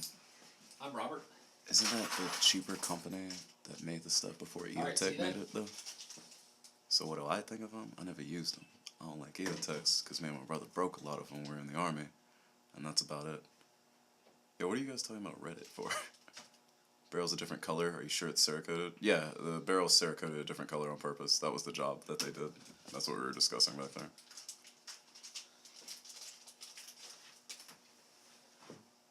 And right now he's just swapping out. I'm putting your flash hider on there unless you don't want it. Oh, does that come with it? If you want it, Yeah, sure. It's good let me seeing check it. the box, make sure there's not a threat protector. Yeah, I was like, I don't have another thread protector. And that one was made specifically for the Ruger, so I figured you'd want to keep it with it. Those come with a threat protector, but I don't know. I went to reach for my phone and take a picture, and I forgot you guys were my phone. So what are you guys talking about with Reddit? You only use terracotta barrels? One shot. Let me see if the threat protector's here. I just didn't know that they came with it. They do. The question is, will I find it in a reasonable amount of time? I had to pick up my cousins from school, but that's fine with me. Instruction manuals. Do I need the instruction manual, guys? I don't. Nah. Maybe. I was listening to Sonotico customer service, and they were saying like normally when people call them with problems on their suppressors or what they perceive as problems, they're like, all right, well the first thing you need to do is go for the instruction manual, and like the response they always get is like, oh, I threw away the instruction manual. Now what? You're just like, yes, Steph, soon. I'll just give you that one if that's cool with you. Huh? I'll just give you this. Yeah, This that's is probably fine. cooler than what it comes with normally. Yeah, something to protect it what's in case, and I don't have can on it because I don't have a suppressor long enough to get my can yet. Until one day I come back in here and I buy a takedown package from you because I get sick of what I'm doing. One of those days it'll happen, but it's nice to know that you can walk me through the process since I haven't done anything post 41F.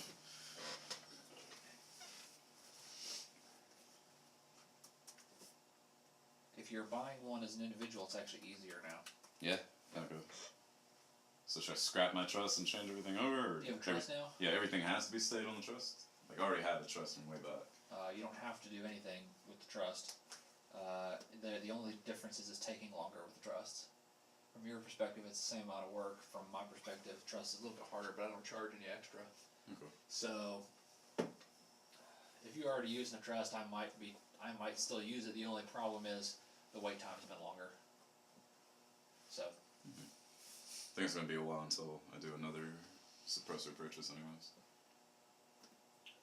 Unless you can tell me why my Pilot, which has aluminum, I should get rid of it or something like that.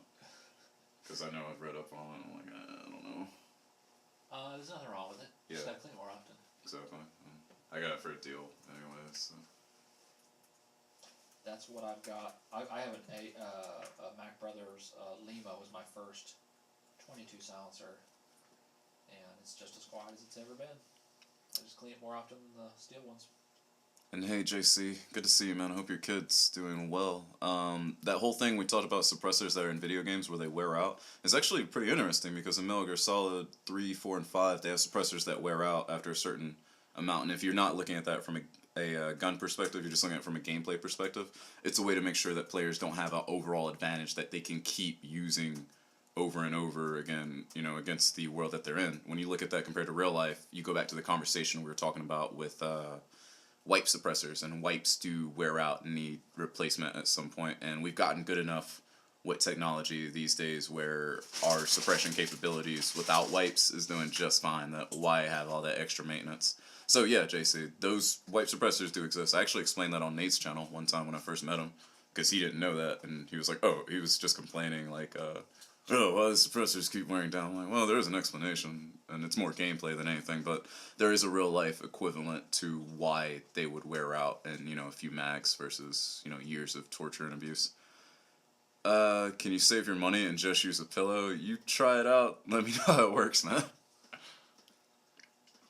I think you're going down the same road as the oil filters there, probably a worse one. What am I getting you for your birthday? Def for saying if you come visit me, you can shoot any suppressor that I have for your birthday. Download the manual online. Right, this is 2017. We should all be digital these days. I've heard feather pillows work best. Sarcastic voice.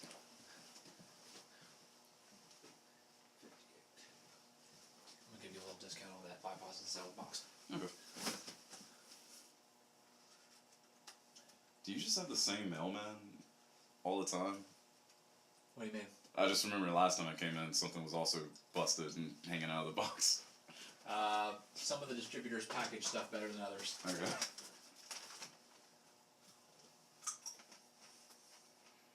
So Rob's doing his pricing thing, and then I will Okay. be filling out paperwork. You got a Mark II, trading in it for a Ruger, and you're getting a bipod. Okay. Is that it? Yeah, and we're gonna swap the scopes, yeah? Yep. Okay. I paid for the gel last time. Difference is 170 with background check. Okay. What was I gonna do?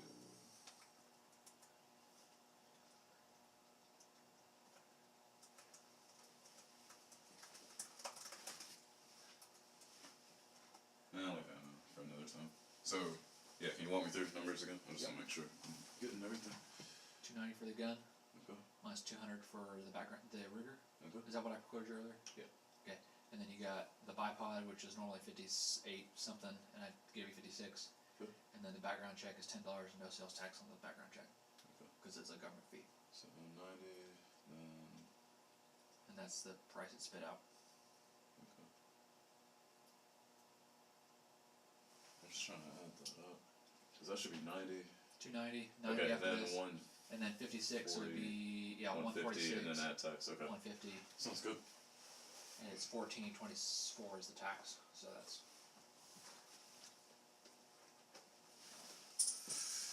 Now comes the most painful part, exchanging currency. you know, card or cash. I'll do cash. 170, you said? Yeah. Okay. 100.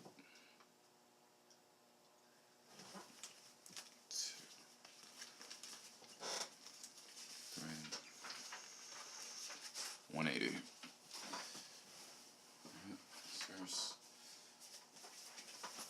And now comes the most unfun part, the paperwork. I mean, the most fun part, the paperwork, yay. By the way, if you guys have more questions I haven't answered already, load them up. I'm sure while I'm doing paperwork. There's a lot of stuff we can show off or answer before I have to go on with the rest of my day's life, which I honestly thought I'd be out of here by now, but things happen. I hope everyone got their questions answered and got everything they wanted to find out. Found out. If there's any more information that somebody wants to know, just let me know. If you visit, can you shoot the beef rifle? What is the beef rifle? Kaios, yes, sure. Oh look, there's a little cash left over. We can go to McDonald's.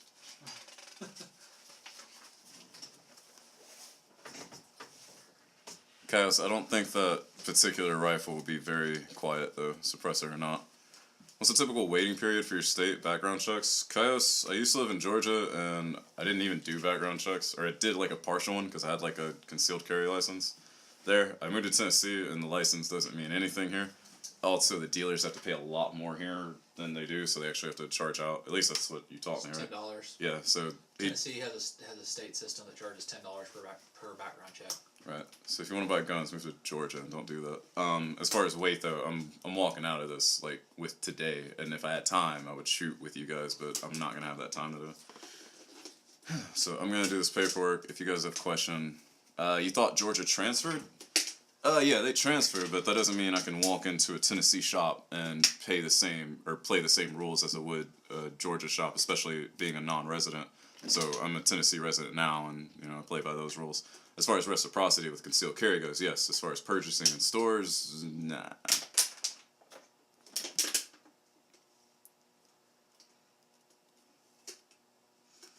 You don't happen to own any Holosun sites, do you? I've got some SIG Romeos, which are comparable.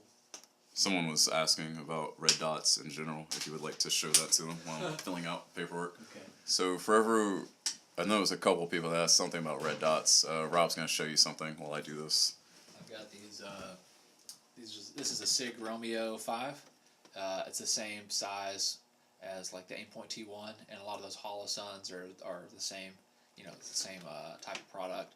These I think have 30,000 hour battery life, and they don't have the solar panel on top like some of the Holosuns do. These I think they should be a little cheaper than the Holosun, but there's been rumors that these are made in the Holosun plant, so it might even be made by the same people. But I've got 2 of these on my guns, and they work really good, even on like relatively high recoil stuff like 5.56, 223.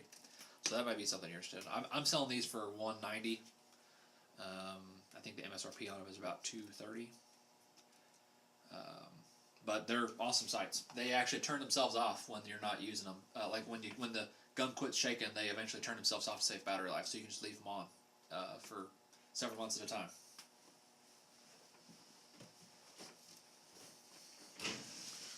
For those that don't mess around with sights and they want to know why the whole leaving on for 30,000 hours or whatever is a big deal, it's so that you can leave it on all the time, and whenever you pick up the rifle or whatever it's on, it's good to go. You don't have to push Instead the of buttons. pressing stuff, switching stuff, hitting buttons, whatever. You said something about the solar panel. Someone was asking, can you put a wind turbine on top? Good one, You can do anything for enough money.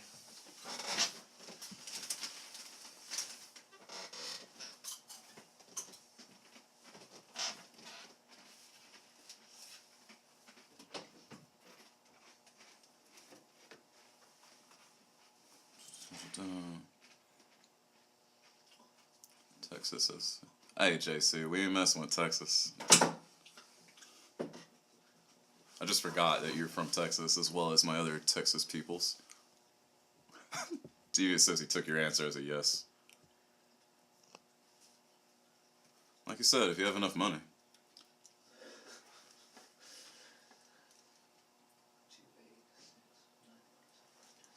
Now, while you have this audience, or you doing paperwork too? I was just gonna ask if there was anything cool you wanted to show off while you have the chance. Because, this is live now, but it'll be recorded for later as well. And I'll do some editing. Well, yeah. I just asked Robert if there's anything cool he just wants to show off for the sake of it. Huh? How do I flip it around? Just spin. If you want to take it with you, this actually has enough battery now, so you can just grab that. Okay. You're good to go. A couple weird things we have in our shop we wouldn't always have, but we've got right now. I've got a World War II British Bren gun, and this one's a semi-auto. So this originally was a machine gun that was used by the British in World War II. Not a ton of those floating around. There's probably less than 1,000 of these in the country. altogether. But this, if you're a World War II reenactor, that's pretty cool. They also have a top-loading magazine. This is the big top-loading magazine that would go on top. Very similar to M240 actually that we're using now. Quick change barrels and stuff. I've got a Galil sort of squad automatic weapon version. This is one of the rarer ones that was actually made in Israel before the United States wouldn't allow import of assault rifles anymore. This is a all original parts M16 from Vietnam. The only thing that's not original Vietnam on this is the lower, because the original lower was a machine gun and it's non-transferable. But I actually have, that comes with it, I actually have the original torch cut M16 parts. And obviously you can't use them because they're cut up. But it's that's as close as you're going to get to having an original Vietnam M16. Wait, what? What is that? So this is the receiver parts. Oh, so this is the original. That's the AR-15 receiver, or the M16 receiver that was on it, and then I had to. It was a box of parts. The only M16s that the Army's ever sold have been sold to police agencies. So this had to have been sold to a police agency and then resold to civilian market. So it's super rare. I didn't know that they were giving you the destroyed pieces. Well, the police agency, I'm sure, is the one who probably destroyed these with a torch. Right. I've just never seen. Usually they would throw this away. They usually wouldn't come with it, so that makes it even more rare. You're not gonna see this in most places. I'm No. telling you that right now. I didn't know that you could see these. That's pretty cool. Yep. And then this is that hole right there is the part that that hole is the reason this is a machine gun. There's a few other parts differences, but that one hole right there is what uses the auto sear, and that makes it run full auto. Anybody who's interested in night vision, I also stock thermal scopes, night vision lasers. We do demonstrations for people by appointment at nighttime. All of these guns up here are machine guns that you can rent. Got an AK, M16. Got the Die Hard MP5. I think that's about all I got. Rob has a phone call.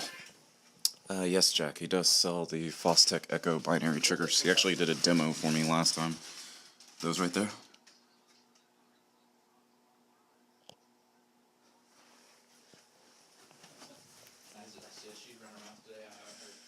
I believe it's in this gun, maybe. I can't remember what we shot last time, but it had the binary in it.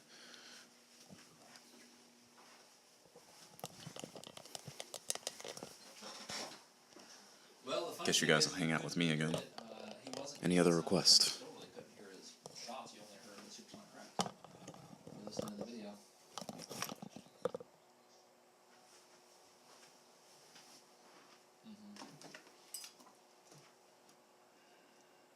Yeah.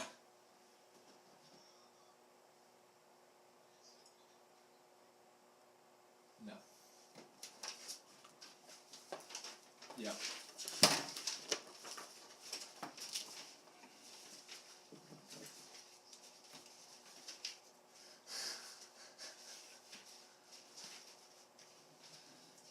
All right, talk to you later.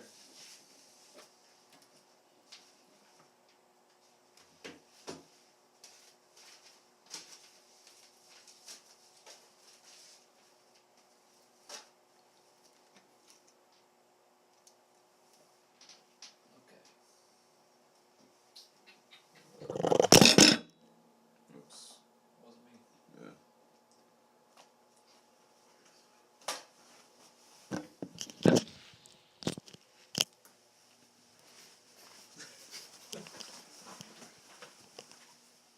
Put that back there in neutral position. I think my work is done. Just putting that somewhere where I can rest.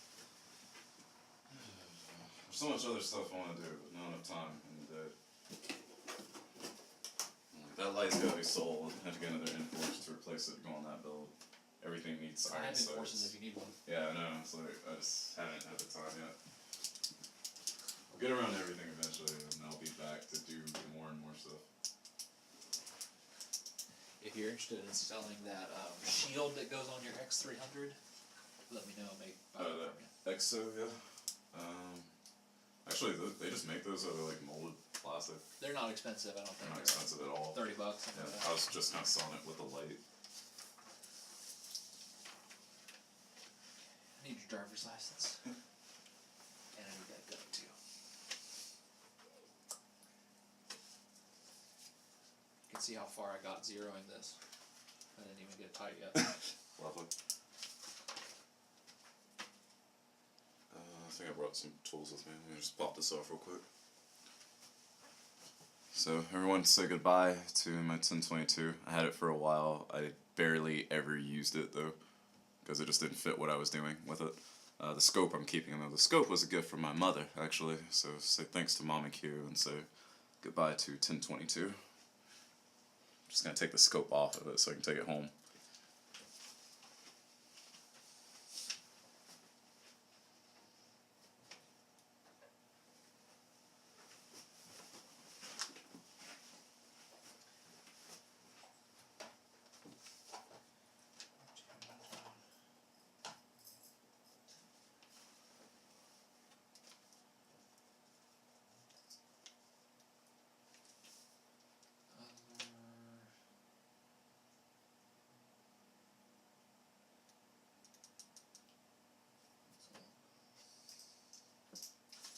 Okay, you can now have the rifle and the driver's license back.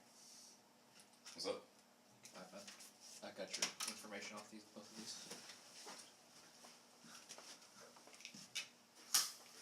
There's that back.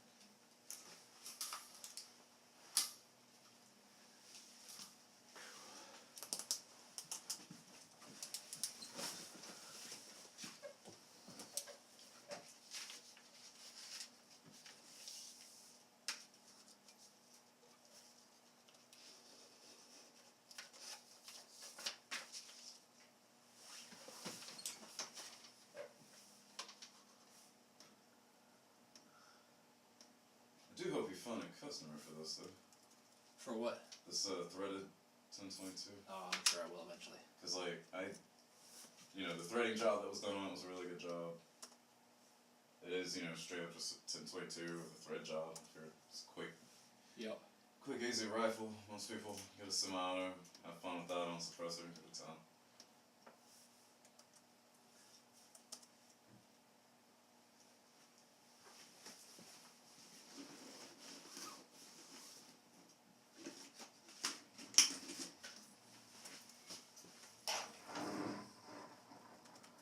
So your delivery man? That's my wife. Oh, I met her on the way in, by the way. She's really nice. She's awesome.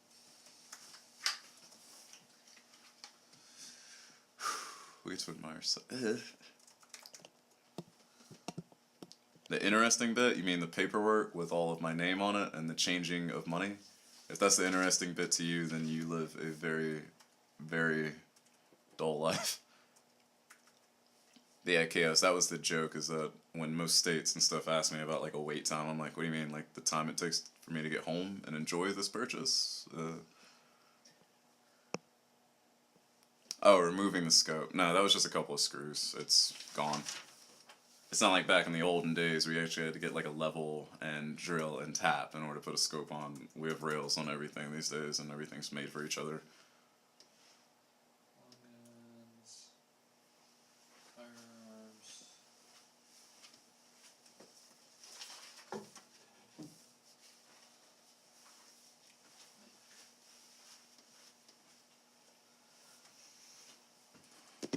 So I'm going to take his scope off the one. That is not the drilled and tap that I meant, Jack. I'm going to take the scope he has off of his demo gun, that way he keeps his scope and I don't go home with that. And fine, I'll take you guys with me.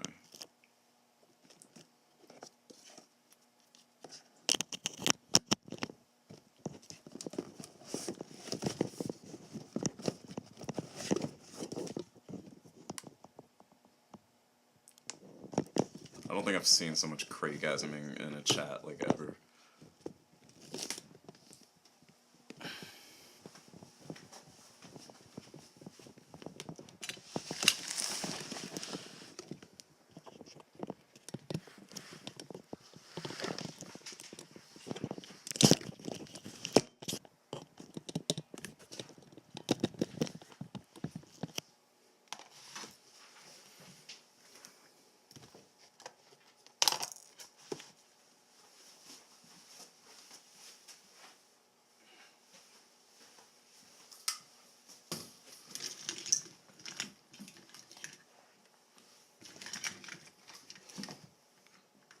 So guys, we got a new rifle today. I'm not even gonna say it's mine. I'm gonna say it belongs to you guys. You guys got to buy a new rifle today. Okay. So Check we this got. serial number on it real fast. Yeah. 2869 571. That's a decent option, Jakara. Very, very decent of you. Yes, you all have a partial share. Everyone gets like a 2% share. Everyone pick a day of the year that is your turn to shoot it. Let's just find a key that fits this and will not strip any bolts.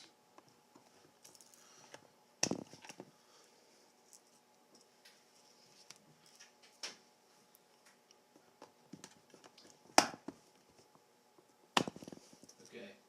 Yes. I'm going to submit this, and so this is the waiting process. Ready? Hitting submit. Wait. Alright, wait time starts now. Someone's keep a timer on.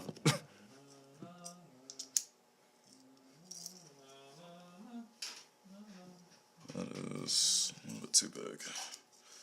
So this is my wait time for buying a firearm in Tennessee. Well, as Tenacia, as I sometimes call it. What are we waiting for? We're waiting for our government to say that Q doesn't have a criminal record or anything that would prevent me from buying this firearm. Which is kind of a funny question, because what if I did and it pops up there? Do you just like tell me no and get me out of the shop, or like what happens at that point? If it doesn't go through, then I would tell you you can't take it home today, and I would give you a form to appeal it, and then you would fill it out, fax it to the Tennessee Bureau of Investigation, and then they would review your appeal, and if they determined that they made a mistake, then you'd come back and get it. Once they'd give me a call, and say you were good to go, and then I would call you and tell you to come back and get your gun, no big deal. If you tried to purchase it and you had like some sort of really big criminal record and they wanted to prosecute you, they might come arrest you. Right. Put out a warrant for your arrest. Okay. Most of the time, the appeals go through though. Okay, you're approved. Background check's over. Wait time done. Stop the clock. You're still not a criminal. Apparently there's no waiting period in Pennsylvania for handguns and long guns. Chaos, are you telling me that people made you wait, though there is no wait time? You're telling me that they just put their own wait time on you? Or is that just because they know who you are? Jack says 2 minutes. Nice. Are we calling Donald to ask permission? Yes, we had to call old Donnie to make sure that, you know, he said Q's still good.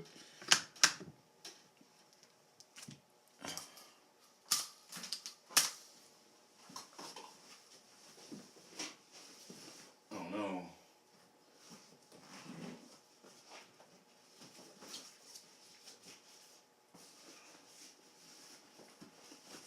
Oh no. No. Won't fit. Yeah, whatever. I'll fit in the box. Figure it out later. Detach for these, you just unscrew this and then Yep. spring detent. Yeah. Push up on it.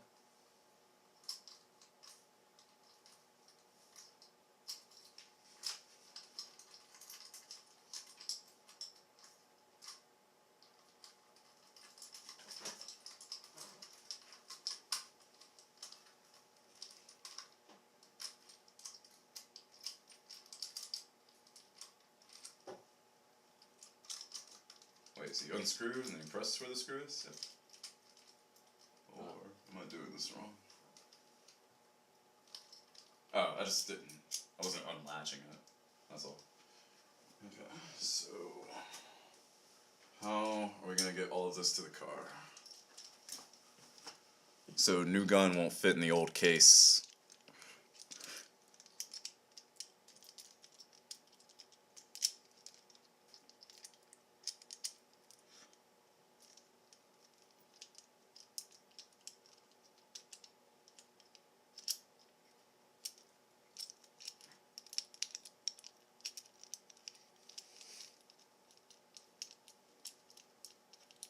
Will you trade me cases? I don't think that would solve my issue right now.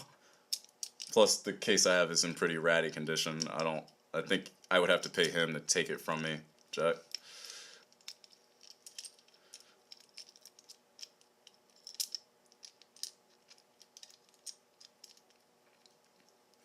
It's like new case time. I'm not buying a new case. I hate cases. I don't even know why I have this case. I bought it when I was like 16 or something. I thought it was cool. And it just happens to be a decent place to store some stuff.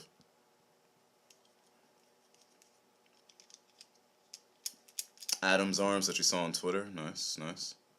Maybe they're just dumb. I don't know, Kios. I've been to shops that make up their own laws, like literally on the spot as I'm in there, or ranges and stuff. Some people are just like that. You can't change them.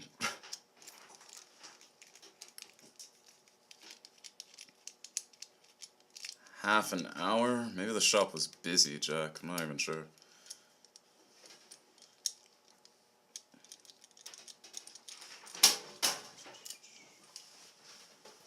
Okay, so we can throw that in here. This is the box, yeah? Or is this just a box you got out? I haven't. Let's see. 717. Nope, that's not the right box. Okay. And then just one magazine? Yeah. Yeah. Okay. 695. So. Are they dogs? Felt 3 days. You know, we get to drive back home now, and you guys get to see those dogs in the street again, because they're always there. Sellers was stuck with a case that doesn't fit too. Yeah. Can you change them? Sure, Jakar, sure. Alright, and I left your scope right here. You want to put it in the box? What's up? Do you Yeah. want it to go in here? That's for because I can't fit in the case, so I was like, yeah, I guess I'll put it in there. It won't go in with that bolt. Really? Take the bolt Okay, out. so again, safety is on like that. We open up, pull trigger. And it might have to be just slightly forward. Now pull it. Now pull back. Have to, Okay, now do it. Try it this way. Mhm. Now do it again. okay, so safety's off. Or Yeah, this- it's actually in fire. I want you to do that. Okay, I was thinking safety had to be on in order to like trick it or something, and that's the bolt. And then this thing. I guess to go learn a new platform. You want it to go in here? Wait a minute, I just have to say something. I feel like I just betrayed all of you. This was made in Canada and then imported into the US. I have this like long running thing where I am very down on Canadians. Even though they make up like 30% of who I mess with.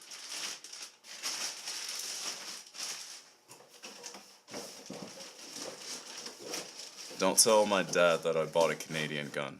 Thanks.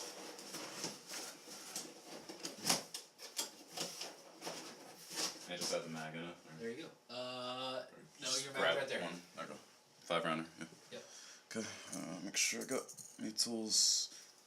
I saw this little crush washer. I didn't know. That's your rear mark for. Okay. I was like, I'm pretty sure I recognize that. I don't think it's mine. Alright. I have so much other business to do with you, but today will not be that day. Especially as a lot of newer stuff is coming out, and I'm kind of revising. Like this 9mm AR, I'm liking it, but it gives me ideas about other things. And then I think my next thing is getting some sort of 22 AR upper, so I can shoot a steel challenge. I'm probably going to use my SBR upper for it, so I can use a shorter one, and then finding one that'll, depending on which 22 suppressor I want to use for it. Okay. So I will be in touch with you Sounds good. for a lot of stuff.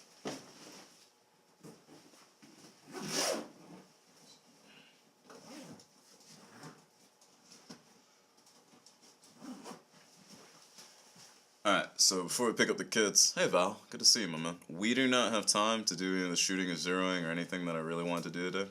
We'll figure that out another day. Does anyone have any last questions for Robert or any last gun stuff you want to see as I pack up my car? I will be back for you guys in 1 second, and then we'll drive home and continue on with the day, and then put this up later on. Chopper makes an upper if you like them. I could check it out. I really have to research. I haven't looked into 22 AR stuff for like 5 years when it was first really coming out. I'm just gonna dump this in the car. I'll be back. Everything good, paperwork wise? I don't know why. As many of those as I've filled out, I always feel like it's the first time every time. Well, there's a lot of boxes on there. It's easy to make a mistake. Yeah, that too. I'm just like, I really don't want to get this wrong.